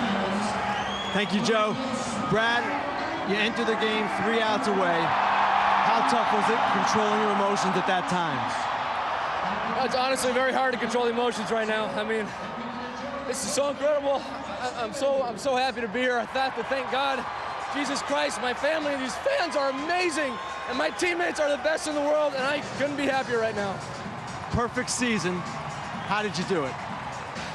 With the help of all these guys out here, that's how I did it. With the help of Carlos Ruiz and everybody, and Chris Coates and everybody in our bullpen and everybody behind me, that's how it happened. How about the hit from Ryan Howard on the celebration, the one that you took? I've never felt better being hit by a big guy like that in my life. Incredible. You had trouble your first postseason. How redeeming was all this for you? Oh, it's so redeeming, but honestly, for me, it was never about that. It was about winning it for this city and for this team and for this year. And this is us. This is our time right now. I don't care about that other crap. This is it right here. Brad, thank you very much. Congratulations. Thank you, Jay. Let's go to Chris Myers. All right, I'm having trouble hearing you here. Congratulations with Jimmy Rollins as your teammates celebrate around you. This city is in its brotherly celebration. Congratulations. The drought's over. Oh, man, it's over. It's over, man. God, you're exhausted. I'm done. Sweating into the mud. How about the rain delay? It was like it would never happen here. You know what? You know, Charlie does a great job in keeping us mentally prepared. He's done that all year long. And, you know, even though we had a day and a half off, you know, we all went home, you know, with the game still playing in our mind. No one ever shut down. You know, we didn't have the attitude, let's start over. We came in before Jinx got up and hit that big double. I told him, you know, it's not the bottom of the first, it's the bottom of the sixth, so act like it. And told him, you know, he get that double, I'm bunting him over the third. He hit the double. I looked at Charlie to make sure he wanted me to bunt because, you know, sometimes you let you swing, but I wasn't going to swing either way. It's been a long season. What was the key and for this team to get through it all? Oh, man, determination. You know, we had ups and downs, you know, like every team. Brett Myers, a great story this year. Brad Lidge, a super great story this year. But through it all, you know, we never lost confidence, and we stayed determined. And then you got, you know, the old man right over here, you know, the 50-year-old winning 16 games for us this year. And, you know, you know, I guess she was a number 3 starter. I don't know. I don't have numbers. But to get that many wins from this guy is definitely a big contribution. Jimmy's hosting his own celebration show. You're Philadelphia. If anybody represents St. Joe's, you're from Pennsylvania. This has to be emotional for you. It is. It's, you know, this is a dream come true. And, you know, being at the parade at 80 and now going to be in a parade sometime later this week, you know, it's all worth it. But we battled together all season long. Everybody played well this season. We've had our ups and downs like every club has, and we were able to stay healthy, and we battled through it, and here we are. I guess parade is it's a key word. It's been a bad word in Philadelphia for a lot of years. This is more than just a World Series title, right? Well, it'll be a fun thing, I'm sure. What was the key, Jamie? A blend of young players, veteran players. Thanks, Jimmy. I know you have other people you want to celebrate with, but guys that had to step up through the course of the year. You were thought of as contenders, but never really a favorite through the course of the season. Well, you know what? Until you play that 162-game schedule, you never know what's going to happen. And, you know, everybody contributed this year. And we've had some young guys come up. Jay Happ came up and pitched well. You know, Kyle Kendrick had a great 3 quarters, almost a full season. You know, but the key thing is everybody contributed and we stayed healthy. And a perfect record at home in the postseason. The fans stuck with you. It was important to win it at home here. Well, of course, you'd love to win it here at your home ballpark as we did tonight. And you know, it was a crazy way to win it with a suspended game, but we did it and it's over. And I'm very excited. In Philly style. Congratulations, Jamie. Thank you, Chris. Appreciate it. Let's go back upstairs to Joe Buck. All right, thank you, Chris and Ken. That's just the beginning of the celebration from Philadelphia. 126 years of playing baseball for the Phillies. They celebrate their 2nd championship. So much more to come from Philadelphia. Stay with us as we continue here on Fox.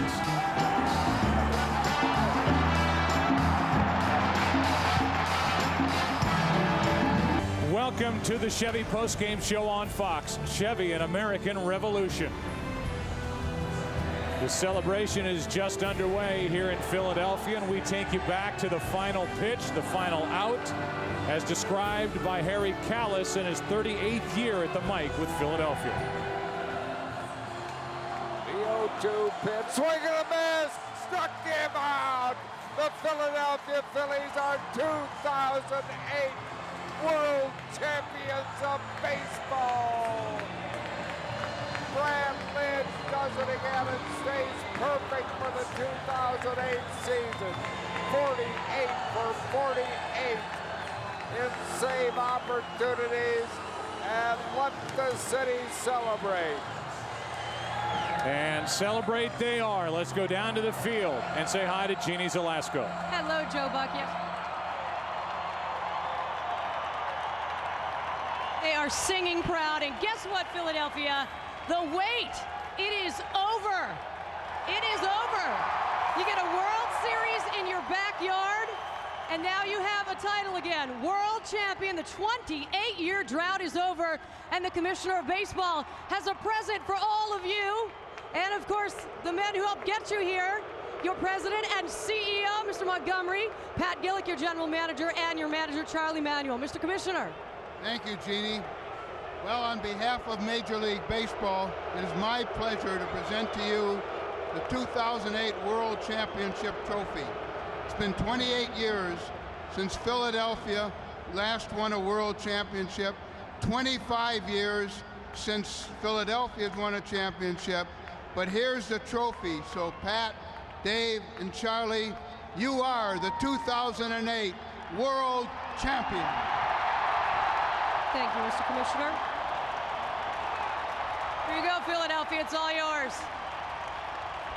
Mr. Montgomery, I am going to start with you. Can you tell the world what this means to not just the 47,000 here, but the Philadelphia Phillies fans everywhere? Well, first of all, Jeannie, on behalf of our organization, we'd like to congratulate the Tampa Bay Rays on a spectacular season. And now to our passionate Philadelphia fans.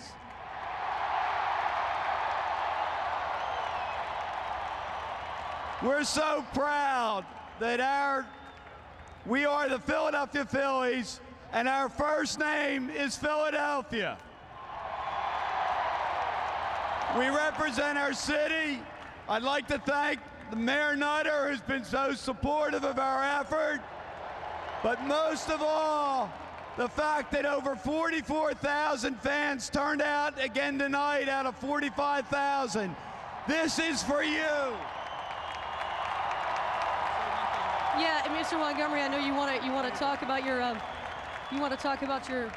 men here standing by you. I absolutely do, because the credit goes to our scouting and player development system with so many homegrown players, led by our tremendous general manager, Pat Gillick, and our field staff, led by Charlie Manuel. All right, you brought the guys up, so we want to hear from them.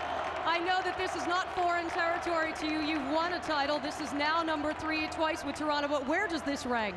Right up at the top, Jeannie. Thanks to the fans, the players, Charlie Manuel. It was a great year. Thanks for your support, and let's do it again. All right, but wait a second. You've told everybody that you're going to retire. Any thoughts of hanging around a little bit longer after this? It's a great celebration, and let's focus on the night, and we'll worry about tomorrow. Thanks again. Yeah, either way, a tremendous send-off. Okay, I know what you're going to tell me. You're a humble guy, and you're going to tell me you wouldn't be here without the great players that were around you. But be honest with me, 2 of your starting pitchers you had to send down to the minor leagues, one for a stretch, he came back up, and then there was a 10-week hitting drought. Did you really believe you would be standing on this stage in late October? I always thought we could win the World Series. I knew we could beat anybody in our league. And when I look and I see my guys, I see our chemistry and our attitude, our makeup, and how much we like to play, and how much the Philadelphia fans back us, I know we can win the World Series. Hold on a minute. And listen, this is for Philadelphia. This is for our fans. Hey, and when I look around here, who's the world champions? All right, thank you. I got to hit you with one more here, my friend. I know you're surrounded here by family, but on a regular basis during the season, you would get phone calls from your mama who would tell you not only to win, but she expected you to win.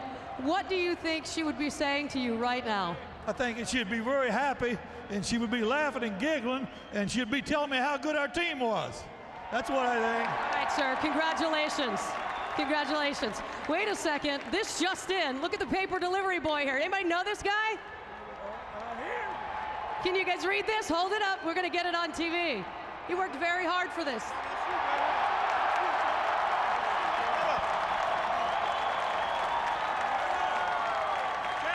Everybody give it up for Charlie Manuel. And I think they're giving it up for Charlie Manuel. We have more stuff to give away as well. Going right now to Chris Myers. All right, thanks, Jeannie. Right now it is sunny in Philadelphia. Commissioner Bud Selig to present the Most Valuable Player Award for the Phillies World Series Championship. Phil Caruso from Chevrolet is here. Commissioner. It is my pleasure to present the 2008 Most Valuable Player Award to Cole Hamels. Cole was 1-0 with a 2.77 earned run average and pitched brilliantly. So Cole, congratulations, Most Valuable Player of the 2008 World Series. Go ahead, Cole, you got something for the fans here? No, I just, Most of all, I'd love to thank you guys, the fans, because without you guys, it's a lot harder to go out there and pitch, especially in the rain. But you guys were here, and you stuck by, and you helped me get through that, and you helped our teammates get through that. So I thank you. All right, that's not all you get. Phil Caruso from Chevrolet. It's a Phillies revolution, Phil. Congratulations, Cole. And on behalf of Chevrolet and all of our Chevy dealers, I'm pleased to present to you the 21st Century Sports Car, the 2010 Chevrolet Camaro. It's got the keys. Thank you, Phil. And here's a look at the car. And I think it's your wife's birthday today, right, Cole? It is. It's her 30th birthday today, so this is definitely for her. Philly fans will never forget her birthday. Just talk about your calm, cool demeanor out on the man, knowing you were carrying this team not only here, but through the entire postseason. You know, this is something that you have to live for. And, you know, as going out there, I knew I had a job to do. I had the support of these fans. I had my teammates behind me. And all I had to really go do was just go throw a baseball as well as I knew how to. And I was able to do that. My teammates backed me up, and we executed, and we came home with this nice World Series trophy. And finally, did you feel like you had more on your shoulders than just maybe a World Series title? There were other Philadelphia sports franchises that hadn't won a championship in quite some time. No, I think that's what makes it special, because baseball here is coming back. We love these fans, and we love the amount of red that they're wearing tonight. All right, congratulations, MVP Cole Hamels. Cole, thanks for your time, all right? Enjoy the offseason. Back upstairs to Joe Buck. All right, Chris, thank you. I remember going into Charlie Manuel's office after that Game 1 start of the World Series, and I said, you know what? I think that left-hander's okay. And he said, yep, Cole Hamels is pretty good, isn't he? He's the MVP of this World Series, and boy, did he deserve it. We will have more coming up from Philadelphia right after this.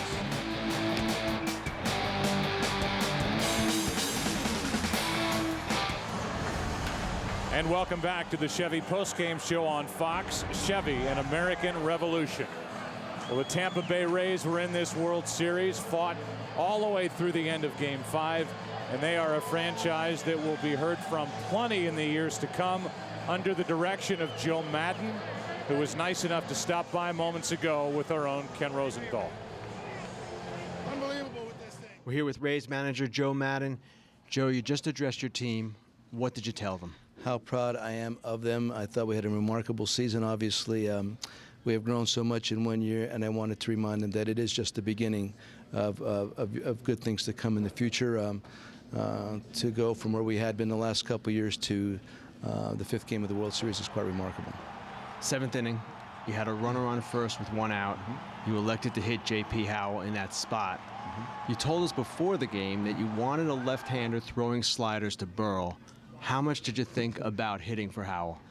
For the reason that you just said, I did not. I didn't want to use too many guys at that particular juncture.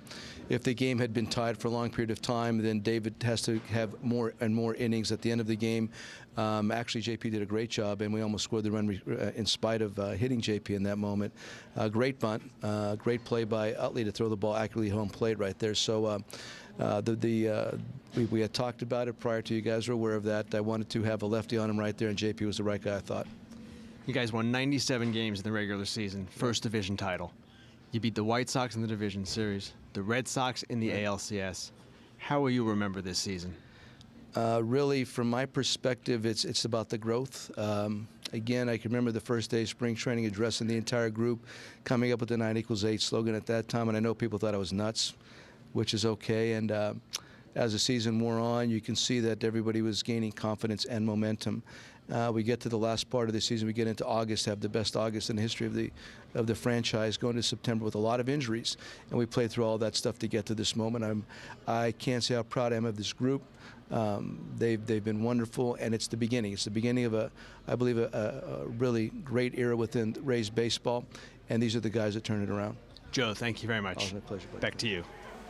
All right, Ken, thank you very much. The celebration continues here in Philadelphia, and we will bring you more of it on the other side of this break. The Philadelphia Phillies, 2008 World Champs. More to come.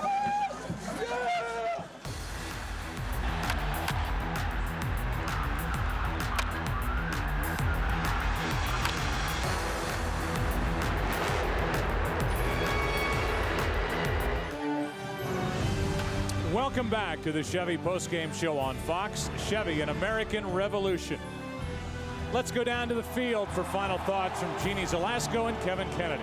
Buck, thank you very much. You know, Kevin, before we get rolling here, I think it's interesting. We've handed out 8 trophies together now, and this is the very first time that a club left the stage without the hardware. I think maybe it speaks to their inexperience of getting it, but it also speaks to the fact that they were committed to each other in this club, and really what you knew it was going to come down to today, the bullpen. Yeah, I mean, we talked about Brad Lidge the other night. I mean, the best closer in baseball this year, absolutely perfect. That's what it came down to, and that's one of the moves that Pat Gillick made that we mentioned the other night. They had to have a bona fide closer. Brett Myers did a nice job last year, but they put him back in the starting rotation, and without Brad Lidge and that great bullpen, Ryan Manson too, no question about it, J.C. Romero, this wouldn't be a championship here in Philadelphia. All right, and we would be remiss if we went off the air without thanking Eric Karros and Mark Grace, who've been with us along the way, and also reminding you that these fans make such an impact here. And for the first time ever, really, in the history of baseball, a team has gone 7-0 at home in the postseason. The last club to get 6-0 was the '99 Yankees, but impressive work by the Phillies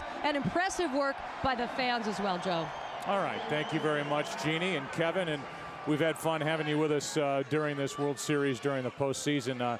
We could go one of two ways. We can talk about Tampa Bay. I know you and I are in total agreement when you consider the jump that they made from a year ago. Their owner, Stuart Sternberg, he grew up a Dodger fan. He's making sure, Tim, that a lot of kids in that Tampa Bay area grow up Rays fans. Think of the advance that they made. 66 losses last year and 97 wins this year. They're going to be heard from consistently over the next decade. Just stocked with young talent. And then on the other side, I thought Philadelphia, even within this game alone, I mean, they showed their depth, they showed some experience, they showed good defense throughout the series, timely hitting, and they deserve the World Championship. And they showed the leadership of Charlie Manuel. I've known him for 40 years, and I have never heard him as happy as he was tonight. Yeah, he's described as a baseball lifer, and he gets his ring now with the Philadelphia Phillies. They are the world champs, and moments ago, Chris Myers had a chance to visit with Ryan Howard. Thanks very much with Ryan Howard. Congratulations, World Series. Did you feel it would ever come after the rain delay and an unusual finish to this thing? Yeah, you know, it was a little bit of an unusual finish, but, you know, we had to go out and play the game, and you know, I don't think that anybody would have wanted to win on a rain out, you know, so it was unusual, but, you know, we had to deal with it, and we came out ready to go, and, you know, the Rays played great as well. You had a terrific year, but then you had some moments of the postseason where you had to be patient. There were struggles. You hung in there, just like a lot of the guys on your team, and in the end, it paid off. Where does that determination come from for this group? You know what? It's just the makeup and the character of this entire team. You know, we banded together. We had different guys stepping up in the postseason. And that's all you can really ask for. You can't really depend on one person to try to get it done, but it's a team effort. And for Philadelphia, it feels like it's more than just a World Series title, right? You had a lot more on your shoulders. Oh, man, you know what? It's just a great feeling right now, and we did it. Okay, congratulations. All right, thanks, Ryan. Thank you. All right, that's Chris Myers, and our thanks for the hard work down on the field with Chris and, of course, Ken Rosenthal and my partner, Tim McCarver.